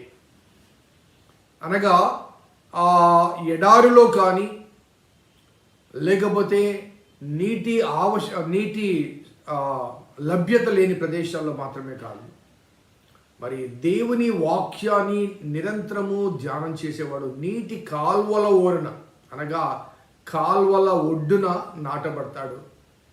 ఇంకొక మాటలో చెప్పాలంటే ఆ నీటి కాలువల ప్రక్కన నాటబడిన ఆ చెట్లు దాని వేర్లు ఎప్పుడు కూడా నీటిలో కానీ నీటికి అందుబాటులో కానీ లేకపోతే నీటికి సమీపంగానే ఉంటాయి. కాబట్టి అవి ఎప్పుడు కూడా నీటిని అనగా ఆ మొక్క లేకపోతే ఆ చెట్టు ఎదగటానికి ఫలించటానికి అవసరమైన ఆ నీరు ఎప్పుడు సమృద్ధిగా దానికి లభిస్తుంది, ఎల్లవెల్లా సమృద్ధిగా దానికి లభిస్తుంది. ఎవరైతే దేవుని వాక్యాన్ని దివారాత్రము ధ్యానం చేస్తారో, ఎవరైతే దుర్మార్గపు ఆలోచనల నుంచి బయటకు వచ్చి దేవుని వాక్యాన్ని ధ్యానం చేస్తారో వారి గురించి రాయబడ్డ మాట, వారికి ఎప్పుడు కూడా నీటి కాలువల ఓరన్న వారు నాటబడిన వారుగా ఉంటారు. సో ఇక్కడ వాడిన పదజాలాన్ని మనం జ్ఞాపకం చేసుకుంటే నాటబడిన అనే మాట అనగా అక్కడ అది మొలిచింది కాదు, ఇక్కడ నాటబడింది అన్నప్పుడు వేరొక చోటు నుంచి తీసుకుని వచ్చి అక్కడ నాటబడింది. ఒక ఎడారి ప్రాంతంలో లేకపోతే ఒక కరువు ప్రాంతంలో నీటి లభ్యత లేని ప్రదేశంలో లేకపోతే గాలికి ఎదుగుతున్న ఆ స్థితిగతుల నుంచి తీసుకుని వచ్చి ఇట్ వాజ్ ప్లాంటెడ్. అది ఆ విషయాన్ని మనం మర్చిపోకూడదు. దేవుని పట్ల భయభక్తులు కలిగిన వారు నీటి కాలువలో ఉన్న నాటబడిన వారుగా ఉంటారు. దేవుని ఆశీర్వాదాలు ఎక్కడ లభ్యమవుతాయో అక్కడ మనము నాటబడి ఉంటాము అనే భావన మనకు కనబడుతుంది. అనగా it is not a wild tree, it is a planted tree. మనకు తెలుసు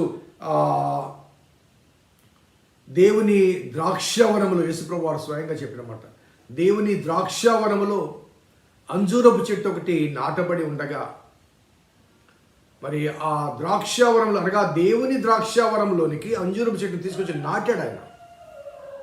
నాటినప్పుడు అది 1 సంవత్సరం, 2 సంవత్సరాలు, 3 సంవత్సరాలు అది ఫలింపు లేకపోతే యజమాని అంటాడు నరికివేయమంటే ఇంకొక సంవత్సరం అంటూ దానికి సమయం ఇవ్వబడుతుంది. అనగా ఆ అంజూరపు చెట్టు ఇట్ వాజ్ ప్లాంటెడ్ ఎక్కడ? దేవుని ద్రాక్షావనంలో. సో కాబట్టి ఈ మాటను బట్టి మనము గమనించాల్సిన ఒక వాస్తవం అంటే we are chosen by God. We are planted అంటే వీఆర్ చోజన్ బై గాడ్. దేవుని చేత ఎన్నిక చేయబడ్డాం. We are selected people. దేవుని వనములో, దేవుని యొక్క పోషణలో, దేవుని యొక్క భద్రతలో నిరంతరం కొనసాగటానికి దేవుడు ఎన్నుకున్న ప్రజలు మనం. దేవుని ఎన్నుకున్న ప్రజలు. ఆనాటి కాంటెక్స్ట్ మనం జ్ఞాపకం చేసుకుంటే మరి వారు ఒక దేశాన్ని స్వతంత్రించుకొనక ముందు వారి స్థితిగతులు ఎలా ఉంటే ఐగుప్తులో బానిసత్వంలో ఉన్నారు వారు. సో వారికి స్వేచ్ఛ లేదు, స్వతంత్రత లేదు. వారు ఐగుప్తీయులు ఏదన్నా వారు తిని పడవేస్తే లేకపోతే వారి దయాదాక్షిణ్యాల మీద బ్రతికారు. మరి ఆ కాలంలో వారికి కడుపు నిండా ఆహారము లభించిందో లేదో తెలియదు. అలాగే ఎన్ని పస్తులున్న దినాలు వారు గడిపినారో తెలియదు. కానీ వారిని దేవుడు కరుణించి అబ్రహామునకు చేసిన వాగ్దానాన్ని బట్టి వారిని వెలుపలికి తీసుకుని వచ్చాడు. ఆ వెలుపలికి తీసుకొచ్చి 40 సంవత్సరాలు అరణ్య ప్రయాణం తర్వాత తీసుకొచ్చి ఆయన ఆ కనాను దేశములో ఆయన వారిని ప్లాంట్ చేశాడు. అనగా తాను ఏ దేశం అయితే వాగ్దానం చేశాడో ఆ పాలు తేనెలు ప్రవహించు శ్రేష్టమైన దేశంలో వారు నాటబడ్డారు. స్వేచ్ఛమైన దేశంలో వారు నాటబడ్డారు. స్వస్థత కలిగిన లేకపోతే ఆహ్లాదకరమైన అనుభవాల మధ్య వారు ఆ దేశాన్ని స్వతంత్రించుకున్నారు. They are planted. So also మనము కూడా గత కాలపు లేకపోతే గత తరాల అనుభవాల్లోంచి మనం గమనించినప్పుడు ఎప్పుడైతే యేసును నమ్ముకొని యేసును వెంబడించామో వీఆర్ ప్లాంటెడ్ దేవుని కాపరత్వంలో, దేవుని భద్రతలో, దేవుని క్షేమములో కొనసాగుతున్నాం కనుక దేవుని ఆశీర్వాదాలు మనకు సొంతమయ్యాయి. దేవుని ఆశీర్వాదాలతో మనము కొనసాగుతున్నాం. So we are planted by God. కొత్త నిబంధనలో యేసు ప్రభువు వారు మత్తయి సువార్త 15వ అధ్యాయం ఒకసారి చూడండి. మత్తయి సువార్త 15వ అధ్యాయం 13వ వచనాన్ని మనం జ్ఞాపకం చేసుకుంటే 15వ అధ్యాయము 13వ వచనం, ఆయన పరలోకమందున నా తండ్రి నాటని ప్రతి మొక్కయు పెళ్ళగించబడును. అనగా దేవుని చేత నాటబడని ప్రతి మొక్క పెళ్ళగించబడుతుంది. సో దేవుని చేత నాటబడిన వారముగా లేకపోతే దేవుని చేత విత్తబడిన వారముగా, అనగా దేవుని ప్రేమ వాత్సల్యానికి సమీపముగా జీవించు వారముగా దేవుని చేత మనము ఎన్నుకొనబడ్డాం. కాబట్టి వీఆర్ ప్లాంటెడ్, అనగా the present Christian community was planted దేవుని వనములు. దేవుడు అనుగ్రహించిన ఆధ్యాత్మిక వనం క్రైస్తవ సంఘం.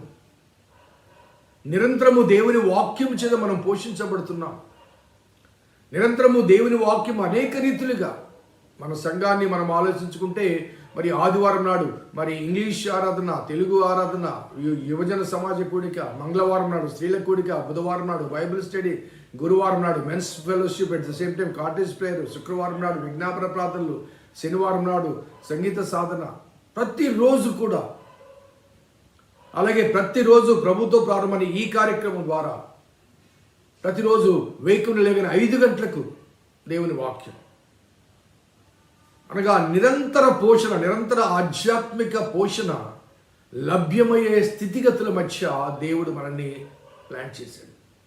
ఒకవేళ దారి తప్పే అవకాశాలు ఉంటాయేమో, లేకపోతే విస్మరించే అవకాశాలు ఉంటాయేమో, లేకపోతే తప్పు చేసినప్పుడు, పాపము చేసే ఆ పరిస్థితులు ప్రభావాలు కలిగినప్పుడు హెచ్చరిక చేయబడటానికి నిరంతరము దేవుని వాక్యం మనకు అందించబడే స్థితిగతుల మధ్య మనం ఉన్నాం.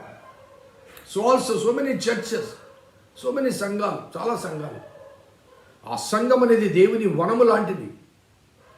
ఆ వనములో మనము నాటబడ్డాం. కాబట్టి ఆ వనములో దేవుడు తన నీటి ప్రవాహాన్ని నిరంతరము మనకు అందిస్తున్నాడు. ఆ ప్రవాహంలో మనము నాటబడ్డాం. కాబట్టి నీటి కాల్వల ఓరను నాటబడినది అనే మాట మనం ఇంకొక రీతిగా జ్ఞాపం చేసుకుంటే, అవి నీటి కాలువలు అనగా నిరంతరం ప్రవహించేవి. కాబట్టి కాలువలు ఎప్పుడు కూడా ఆరిపోవు, ఎండిపోవు. ఎప్పుడు కూడా అవి ఒక నదికి, ఒక జీవనదికి అనుసంధానం చేయబడతాయి. ఆ నది నుంచి ఈ కాలువలు ఆయా పంట పొలాలకు నీటిని తీసుకుని వెళ్తుంటాయి. కాబట్టి ఆ నదికి అనుసంధానం చేయబడ్డాయి. కాబట్టి ఆ నది నుంచి ప్రవహించే ఆ నీరు. సో ఆల్సో నేటి క్రైస్తవ సంఘము జీవ జల ప్రదాత అయిన దేవునికి అనుసంధానం చేయబడ్డాం మనం. సో లివింగ్ వాటర్, ఆ జీవజల ప్రదాతైన దేవునికి మనము అనుసంధానం చేయబడ్డాం. కాబట్టి ఆ దేవుని నుంచి నిరంతరము మనకు జీవాహారము అందించబడుతూ ఉంటుంది. నిరంతరము జీవాహారము. అందుకే నీటి కాలువల ఓరను నాటబడినది. సో రేజ్ అనగా రిసీవింగ్ పాయింట్ ఆఫ్ వ్యూలో ఏమాత్రము లోపము లేదు అనే భావన మనకు కలుస్తుంది. సో కాబట్టి తన కాలమందు నీటి కాలువలో ఓరను నాటబడినది. ఆకు వాడక అంటే ఆకు ఎండిపోక. సో కీర్తనకాడు 103వ కీర్తనలో ఆయన అంటాడు, ఆకు వాడక అనే ఆ మాటకు, నరుని ఆయువు గడ్డి వలె ఉంటుంది, గట్టిగా గాలి వీస్తే అది ఎగిరిపోతుంది, దాని చోటు దానిని ఎరగదు. అనగా ఎండిపోయిన జీవిత అనుభవాలు, నిర్జీవమైన జీవిత అనుభవాలు లేకుండా దేవుడు ఎప్పుడు కూడా ఆకు వాడకుండా ఉంటుంది. అనగా ఇంకొక భావన చెప్పాల్సి, ఎప్పుడు అన్ని పరిస్థితుల్లో అన్ని స్థితిగతుల మధ్య ఎప్పుడూ సంతోషంగా ఉంటాం. కొంతమందిని చూడండి, చాలా ముభావంగా ఉంటారు, ఏదో దిగులు ఉన్నట్టుగా. ఎన్ని వాక్యాలు విన్నప్పటికీ కూడా ఎప్పుడు నువ్వు భావంగానే ఉంటుంటారు. సో కొన్నిసారి ఏంది ముఖం అలా మార్చుకుని ఉన్నావేంటి, దిగులుగా ఉన్నావేంటి అని అడుగుతున్నారు. అనగా face is the index of our mind. మన ముఖం కనబడిపోతుంది, మన దిగులు, మన చింత. సో ఆకు వాడడం అంటే ఆ రీతిగా మరి ఇహలోక సంబంధమైన అనేక ప్రభావాలకు, పరిస్థితులకు లోనైపోయి దిగులు, చింతతో కృషించిపోయే అనుభవాలు ఉంటాయి. కానీ ఎప్పుడైతే మనము క్రీస్తులో నాటబడి ఉంటామో, ఆ జీవనదికి అనుసంధానం చేయబడిన ఆ కాల్వల ఓరను నాటబడి ఉంటామో, దేవుని వాక్యాన్ని మనము స్వీకరిస్తామో, ఆ దేవుని వాక్యాన్ని మన స్థితిగతులకు అన్వయించుకొని, కష్టం కలిగిన, శ్రమ కలిగిన, బాధ కలిగిన, బలహీనత కలిగిన అన్వయించుకొని ఆ వాక్యం ద్వారా సెద తీర్చబడటానికి ప్రయత్నం చేస్తే, ఆ వాక్యం ఏం చేస్తుందంటే నీ దిగులును, నీ చింతను పటాపంచలు చేస్తుంది. అందుకే ఆకు వాడక అంటే ఎప్పుడు కూడా మరి దిగులు, చింత అనేది నీ ఆ ముఖంలో కనిపించకుండా ఎప్పుడూ ఆనందంగా, ఆహ్లాదకరంగా ఉండే అవకాశాలు దేవుని వాక్యం అనగా నీటి కాల్వల ఓరబడిన నాటబడిన వారుగా. అతడు ఆకు వాడక తన కాలమందు ఫలమిచ్చు చెట్టు వలె ఉంటాడు. అనగా అన్సీజన్ ఫ్రూట్ కాదు, సీజనల్ ఫ్రూట్. యేసుప్రభువు వారు శపించిన అంజూరపు చెట్టు చూడండి, ఆకులు గల అంజూరపు చెట్టును చూచాడు, అందులో ఫలాలు లేవు. కారణం ఏంటంటే అది కాయలు అనగా ఫలింపు కాలము కాదు, అది పంట కాలం కాదు. కానీ ఆకులతో ఏం చేస్తుందంటే అన్సీజన్లో కూడా అన్సీజనల్ ఫ్రూట్స్ ఉన్నాయన్న భావన కలిగిస్తుంది, అనగా వేషధారణ ఉంటుంది. అందుకే దేవుడు శపించాడు, it is not the season. కాబట్టి నీలో ఫలాలు లేనట్టుగా ఉండాలి, కానీ ఫలాలు ఉన్నట్లుగా నీవు ఆకర్షించే ఆకులతో. చాలామంది ఆ క్రీస్తులో లేకుండా నిర్జీవ సంబంధమైన అనుభవాలతో ఉంటూ కూడా వాళ్ళు దేవునిలో ఉన్నామన్న భావన కలిగిస్తుంటారు, ప్రదర్శిస్తుంటారు, వేషధారణ కలిగి ఉంటారు. కానీ వారి అంతరంగము దేవునికి దూరంగా ఉంటుంది. వారి అంతరంగము దేవుని వాక్యాన్ని స్వీకరించడానికి, ఆ వాక్యపు నేపథ్యంలో వారి జీవితాన్ని సరిపోల్చుకోవడానికి, సరిచేసుకోవడానికి, సవరించుకోవడానికి ఏమాత్రం అవకాశం లేని రీతిగా they could not receive the word of God. జీవ జలాన్ని స్వీకరించలేని స్థితిగతుల మధ్య ఉంటారు. అందుకని వారు మరి తన కాలమందు ఫలమిచ్చి వారుగా ఉండరు, ఫలింపు లేని జీవితాలు. అందుకే యేసుప్రభువు వారి యోహాను సువార్త 15వ అధ్యాయంలో నాలో నిలిచి ఉండండి అంటాడు. నేను నిజమైన ద్రాక్షవల్లిని, నా తండ్రి వ్యవసాయకుడు. నాలో ఫలించని ప్రతి తీగను నరికి పారవేస్తాను. మీరు నాలో నిలిచి ఉండడం ద్వారా బహుగా ఫలిస్తారు. నాలో నిలిచి ఉండడం ద్వారా బహుగా ఫలిస్తారు అంటే అర్థం ఏంటండి? జీవజల ప్రదాతైన దేవునిలో, దేవుని నుంచి ప్రవహించే ఆ నీటి కాలువలు అనగా జీవధారల ఓరను నాటబడుతూ ఆ జీవధారల ద్వారా పోషించబడే ప్రతి వ్యక్తి కూడా ఆ జీవజలం చేత అంటుకట్టబడి ఉంటాం, అనగా కనెక్ట్ అయి ఉంటాం, నిలిచి ఉంటాం. కాబట్టి నాలో నిలిచి ఉంటేనే కానీ మీరు ఫలించారు. సో అతడు నీటి కాలువలో ఓర నాటబడగా దివారాత్రము దేవుని వాక్యాన్ని ధ్యానం చేసేవాడు. నీటి కాలువల ఓర నాటబడిన వాడు ఆకువాడ కనుక ఏ సమస్య వచ్చినా, ఏ కష్టం వచ్చినా, ఏ బాధ వచ్చినా, ఏ ఇబ్బంది వచ్చినా అతడు చెక్కు చెదరక పరిపూర్ణమైన విశ్వాసముతో తన సమస్యకు కావలసిన పరిష్కారము ఆ జీవజల ప్రదాతైన మరి ఆ దేవదేవుని ద్వారా పొందుతూ అతడు ఆకువాడక తన కాలమందు ఫలమిచ్చి చుట్టూనే ఉంటాడు. క్రీస్తులో మరి స్థిరపరచబడిన వాడుగా దేవుని ద్వారా నిరంతరము ఆ ఆధ్యాత్మిక ఆహారాన్ని పొందేవారుగా, ఆ ఆహారం ద్వారా తమ సమస్యలోంచి వారు విడిపించబడేవారుగా ఉంటారు. ఎవరైతే దేవుని వాక్యాన్ని చదువుతారో. ఎలా చదవాలండి? దుష్టుల ఆలోచన చొప్పు నడవక, పాపుల మార్గంలో నిలవక, అపహాసకులు కూర్చుని చోట కూర్చుండక, యెహోవా ధర్మశాస్త్రములో ఆనందించుచు, delighting in the word of God, దివారాత్రము దాన్ని ధ్యానించువాడు ధన్యుడు. అతడు ఆకువాడక, అతడు నీటి కాలువలో ఒకరు నాటబడినదే ఆకువాడక తన కాలమందు ఫలమిచ్చు చెట్టు వలె ఉండదు. 4వ వచనం చదువుకుందాం. దుష్టులు అలాగున నుండక గాలి చెదరగొట్టు పొట్టువలే ఉందురు. మొదటి 3 వచనాలు కూడా నేను చదువుతాను. దుష్టుల ఆలోచన చొప్పున నడవక, పాపుల మార్గమున నిలవక, అపహాసకులు కూర్చుండు చోట్ల కూర్చుండక, యెహోవా ధర్మశాస్త్రం నందు ఆనందించు, దివారాత్రము దానిని ధ్యానించువాడు ధన్యుడు. అతడు నీటి కాలువల ఎవరను నాటబడినదై ఆకువాడక తన కాలమందు ఫలమిచ్చు చెట్టు వలె ఉండును. నిన్న మనం జ్ఞాపకం చేసుకున్నాం. అతడు చేయనిదంతయు సఫలమగును. అతడు చేయనిదంతయు సఫలమగును. దుష్టులు అలాగనుండక.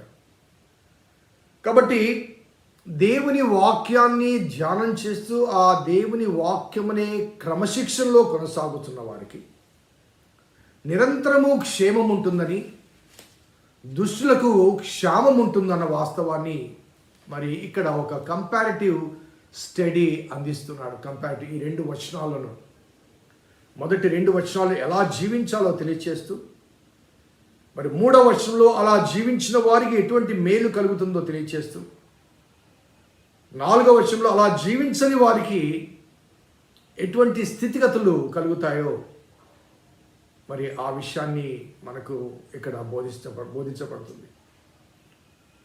సో అతడు చేయనిదంతయో సఫలపరచబడు అంటూ, ఎవరైతే దేవుని వాక్యాన్ని ధ్యానం చేస్తూ వాక్యానుసారంగా జీవించుటకు దేవునిలో అంటుకట్టబడి ఉంటారో, ఆ దేవునిలోంచి వచ్చే ఆ ఫలభరితమైన జీవితం ఏం చేస్తుందంటే అతడు చేయనిదంతయు సఫలపరచబడుతుంది. అనగా అతడు చేసే ప్రతి పని కూడా తన కొరకు కాకుండా దేవుని కొరకు, లేకపోతే దేవుని సంతోషపరిచే రీతిగా, లేకపోతే దేవుని ద్వారా ఆధ్యాత్మిక ఎదుగుదల పొందే రీతిగా అతని ప్రవర్తన ఉంటుంది. కాబట్టి అతడు చేయనిదంతయు సఫలమగును అంటాడు. చింత ఉండదు, దిగులు ఉండదు, ఆకు వాడదు, ఎండిపోదు, గాలికి కొట్టుకొని పోదు. అటువంటి అనుభవాల మధ్య మరి ఈ నాటబడిన వ్యక్తి ఉంటాడు. 23వ కీర్తనలో కూడా మనము యెహోవా నా కాపరి, నాకు లేమి కలుగదు, పచ్చిక గల చోట్ల ఆయన నన్ను పండజేయుచున్నాడు. పచ్చిక గల చోట్ల తన నామమును బట్టి నీతి మార్గంలో నన్ను నడిపిస్తున్నాడు. సో యెహోవా నా కాపరి, నాకు లేమి కలగదు, పచ్చిక గల చోట్ల ఆయన నన్ను పండజేస్తున్నాడు. అట్ ద సేమ్ టైం శాంతికరమైన జలముల యొద్ద నా ప్రాణం నాకు సేద తీరుస్తున్నాడు.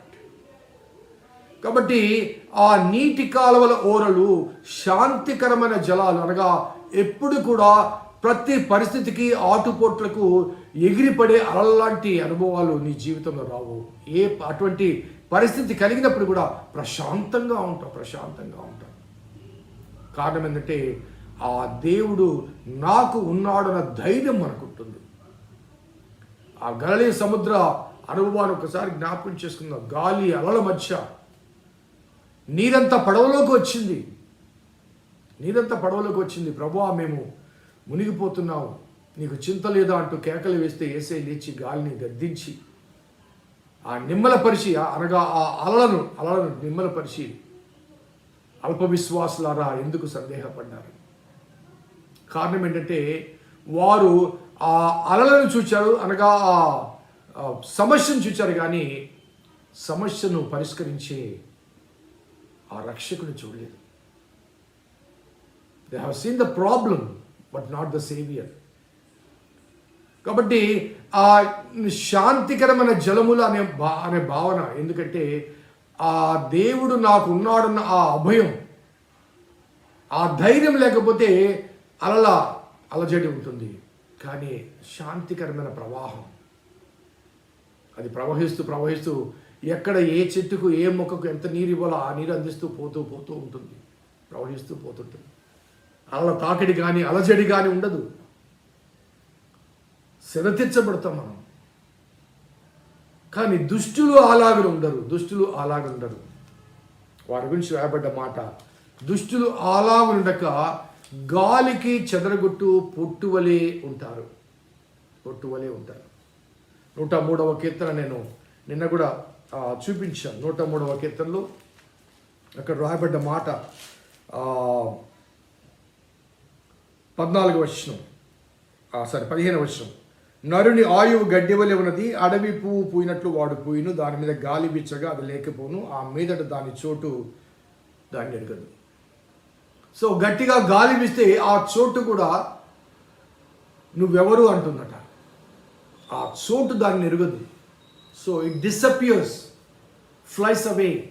గాలి కొడితే ఎగిరిపోతుంది. అటువంటి అనుభవాలు, ఎందుకంటే వారు దేవునిలో వారు వేరుపారి లేరు కాబట్టి, దేవుని చేత నీటి కాలువల వలన నాటబడిన వారు కాదు కాబట్టి, వారి జీవితంలో కలిగే ఆ దుర్భర జీవిత అనుభవాలు, అనేక సమస్యలు వారి జీవితంలో రావడానికి అవకాశం కలుగుతుంది. ఆ సమస్యలు వారి జీవితాన్ని కృంగ చేస్తూ ఉంటాయి. పొట్టు స్వభావం ఏంటంటే అది కొట్టుకొని పోతుంది. ఎందుకంటే అందులో విత్తనము లేదు కాబట్టి. గాలికి చెదరగొట్టు పొట్టు అనే మాట ఎందుకు వాడుతుంటే ఆ పొట్టు లోపల విత్తనం లేదు కాబట్టి. మరి పొలాల్లో కళ్ళంలో చాట తీసుకొని గాలికి ఇచ్చేస్తుంటారు. గాలికి వచ్చినప్పుడు ఏ పొట్టులు అయితే విత్తనం ఉంటుందో అవన్నీ కింద పడతాయి. విత్తనం లేనివి ఎగిరి అవతల దూరంగా పడతాయి. ఆ పొట్టంతా సపరేట్ చేస్తారు. ఆ పొట్టు ఎక్కడ వాడతారంటే మరి ఆ వంటగదుల్లో పెద్ద వంటశాలల్లో కాల్చటానికి ఆ పొట్టు వాడుతూ ఉంటారు. సో గాలికి చెదరగొట్టు పొట్టు అంటే. సో ఎందుకు అది పొట్టుగా మారిందంటే అందులో విత్తనం లేదు కాబట్టి. విత్తనము క్రొత్త నిబంధన ప్రకారం విత్తనం అంటే ఏంటి? దేవుని వాక్యం. నేను మరలా జ్ఞాపకం చేస్తున్నాను. దుష్టుల ఆలోచన చొప్పు నడవక, పాపుల మార్గం నిలవక, అపహాసకులు కూర్చుండు చోట్ల కూర్చుండక, యెహోవా ధర్మశాస్త్రం నందు ఆనందించు దాని దివారాత్రం దాన్ని ధ్యానించువాడు ధన్యుడు. అనగా దేవుని వాక్యము ధ్యానించువాడు ధన్యుడు. దుష్టుల ఆలోచన చొప్పు నడవక, కానీ దుష్టుల ఆలోచన చొప్పు నడుచు వారికి దేవుని వాక్యమే ధ్యానించడు. ఇంకా వాక్యం ఎందుకు ఉంటుంది? పాపుల మార్గం నిలిచివాడు, అపహాసకులు కూర్చుంటువాడు. సో ఒట్టి పొట్టు లాంటి వాడు, అందులో బీజము లేదు. కాబట్టి బీజము లేని పొట్టు ఎంతకాలమైనా అది పొట్టే, అందులోంచి లైఫ్ రాదు. అందులో జీవం లేదు, జీవం వచ్చే అవకాశం లేదు, ఎందుకంటే బీజం లేదు కాబట్టి. ఒకవేళ ఆ ధాన్యంలో బీజం ఉంటే ఎంతకాలం తర్వాత అది నాటినప్పటికీ కూడా అందులో బీజం ఉంది కాబట్టి అది మొలుస్తుంది. కానీ అందులో బీజం లేకపోతే పొట్టు గాలికి ఎగిరిపోతుంది. అది కాల్చబట్టకే తప్ప మరి దేనికి పనికిరాదు. కాల్చబట్టకే తప్ప దేనికి పనికిరాదు. అనగా జడ్జిమెంట్, తీర్పు, ప్రత్యక్షతలో అది పొట్టు వలె కాల్చబట్టడానికే తప్ప. కాబట్టి దుష్టులు మార్గము ఎలా ఉంటుంది అన్న దానికి ఇక్కడ రాయబడ్డ మాట, దుష్టులు అలాగుండక గాలికి చెదరగొట్టు పొట్టు వలె ఉంటారు. సో వాక్యము, దేవుని వాక్యం అంటే బీజం అండి. సో నీలో వాక్యం ఉంటే, ఆ వాక్యం ఉండాలంటే ధ్యానం చేయాలి. ధ్యానం చేయాలంటే ఆనందించాలి. ఆనందించాలంటే దుష్టుల మార్గంలో చొప్పున, దుష్టుల ఆలోచన చొప్పున నడవక, పాపుల మార్గం నిలవక, అపహాసకులు కూర్చుండక. చాలా ఇంపార్టెంట్. అందుకే నేను చెప్పాను, ఈ మొదటి కీర్తన బైబిల్ మొత్తానికి ఒక పరిచయ పీఠిక లాంటిది. ఈ కేవలం ఈ 150 కీర్తనలకు మాత్రమే కాదు, బైబిల్ మొత్తానికి ఈ మినీ బైబిల్ లాంటిది. సో దేవుని వాక్యాన్ని ధ్యానం చేసేవారు మరి ఆకువాడక తన కాలం ముందు ఫలమిచ్చి చెట్టు వలె ఉంటారు. ఎందుకంటే వారు నీటి కాలువల ఓర నాటబడిన వారుగా ఉంటారు. కానీ దుష్టులు అలాగునుడక గాలికి చెదరగొట్టు పొట్టు వలె ఉంటారు. దాని చోటు గట్టిగా గాలి వీస్తే దాని చోటు దానికి ఉండదు. Without seed. గమనించండి, మన స్థితి ఎలా ఉంది? దేవుని వాక్యం మనలో నింపుకొని ఉన్నామా? దేవుని వాక్యం చేత అలల సంద్రంలో కూడా స్థిరంగా ఉండగల అనుభవాలు ఉన్నాయి. లేకపోతే గాలికి అటు ఇటు కొట్టుకుని పోయే నావలో ఉన్నామా? ఏ దరి చేరని స్థితిగతుల మధ్య ఆ గాలి సంద్రంలో ఇరుక్కుని పోయి ఏ దరి చేరలేమో తెలియక ఆ సంద్రంలో మునిగిపోయే స్థితిగతులు, మునిగిపోయే నావలో ఉన్నామేమో ఒక్కసారి మనం ఆలోచించాలి. If you have a word, that seed in you, you will be stable. If it doesn't have a word or a seed in you, గాలికి కొట్టుకుని పోతాం. అటువంటి వారి గురించి రాబడ్డమాట. కాబట్టి న్యాయ విమర్శలో దుష్టులను, నీతిమంతుల సభలో పాపులు నిలవరు. When the day of judgment comes, they cannot stand, they cannot argue. న్యాయ విమర్శలో వారు తమ వాదనలు వినిపించలేరు. ఎందుకంటే వినిపించదగిన యోగ్యతలు వారికి లేవు. దే ఆర్ గిల్టీ బికాస్ వారు జీవించి ఉన్న కాలంలో దేవుని వాక్యానికి స్థలం ఇవ్వలేదు, స్థానం ఇవ్వలేదు, దేవుని వాక్యాన్ని స్వీకరించలేదు, అంగీకరించలేదు, ఆ వాక్యాన్ని అనుసరించలేదు. ఒక పొట్టులాగా అలంకరించబడిన అనుభవాల మధ్య కొనసాగిన తప్ప కొంతసేపు కనబడి అంతలో మాయమయ్యే జీవిత అనుభవాలు.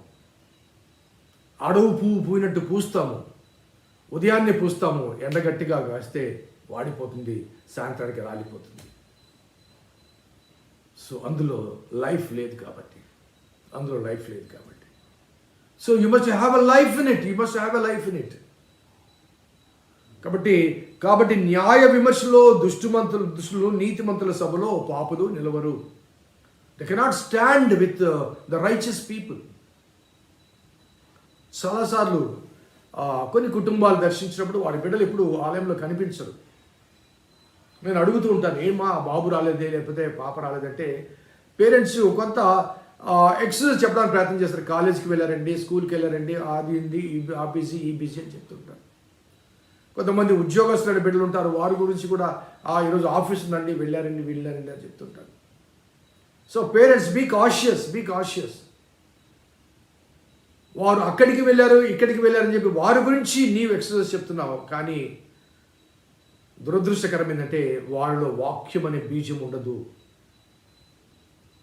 వారు ఆ బీజాన్ని నింపుకుంటేనే నిలబడతారు. నీతిమంతుల సభలో పాపులు నిలవరంటే ఆ దేవుని వాక్యానికి అవకాశము ఇవ్వని వారు, ఆ వాక్యం వారిలో లేదు కాబట్టి నీతిమంతులతో కలిసి సహవసించలేరు. కొంతమంది యవనస్తులను, ఇటువంటి కేటగిరీ యవనస్తులను నేను సంభాషించినప్పుడు వారు చెప్పిన మాట, నేను ఐఎమ్ నాట్ కంఫర్టబుల్ అన్నాడు. చర్చ్లో ఐఎమ్ నాట్ కంఫర్టబుల్, ఎందుకంటే అక్కడ పాడే పాటలు అతనికి కంఫర్టబుల్గా లేవు, వాక్యము కంఫర్టబుల్గా లేవు, ప్రార్థనలు కంఫర్టబుల్. ఎందుకంటే అతను చేసే క్రియలకు, పనులకు, లేకపోతే అతనికి ఉన్న అలవాట్లకు, వ్యసనాలకు మరి వ్యతిరేకమైన రీతిగా అక్కడ వాక్యం బోధించబడుతుంది. కాబట్టి he feels discomfort when he stands in the presence of God. అందుకే వాళ్ళు రారు. వచ్చినా కానీ ఒక అరగంట లేటుగా వస్తారు, ఒక గంట ముందుగా వెళ్ళిపోతారు. దేవుని సన్నిధిలో సమయం గడపడానికి వారికి ఆశ ఉండదు, ఆసక్తి ఉండదు. They cannot stand. సో ఇక్కడ దేవుని ఆలయంలో నువ్వు నిలవకపోతే, దేవుని వాక్యాన్ని నువ్వు స్వీకరించకపోతే, అక్కడ తీర్పు ప్రత్యక్షతలు కూడా నువ్వు నిలబడలేవు. నీతిమంతుల సభలో నువ్వు నిలబడలేవు. ఆ వాస్తవాన్ని గమనించాలి, గ్రహించాలి. చాలా స్పష్టంగా చెప్పబడ్డ మాట 5, 6, 4, 5 వర్షం. దుష్టులు అలాగుండక గాలి చెదరగొట్టు పొట్టువలే ఉందరు. కాబట్టి న్యాయ విమర్శలో దుష్టులను, నీతిమంతుల సభలో పాపులను నిలవరు. చివరిగా మాట, దుష్టుల మార్గము నాశనం నడుపును అంటూ, నీతిమంతుల మార్గం యెహోవాకు తెలియనంటూ ఈ కీర్తన ముగిస్తాడు. క్రీస్తునందు ప్రియమైన దేవుని బిడ్డలారా, where we are leading our life, ఎక్కడ ఉన్నాం? ఈ మినీ బైబిల్గా చెప్పబడ్డ ఈ మొదటి కీర్తన ఆధారంగా దుష్టుల ఆలోచన చొప్పున నడిచి గాలికి చెదరగొట్టు పొట్టువలే ఉందామా? లేకపోతే దేవుని వాక్యాన్ని ధ్యానం చేసి వాక్యమైన బీజాన్ని నింపుకొని నీతిమంతుల సభలో నిలిచి ఉందామా? ఒకసారి హృదయ పరిశీలన చేసుకోవాలి.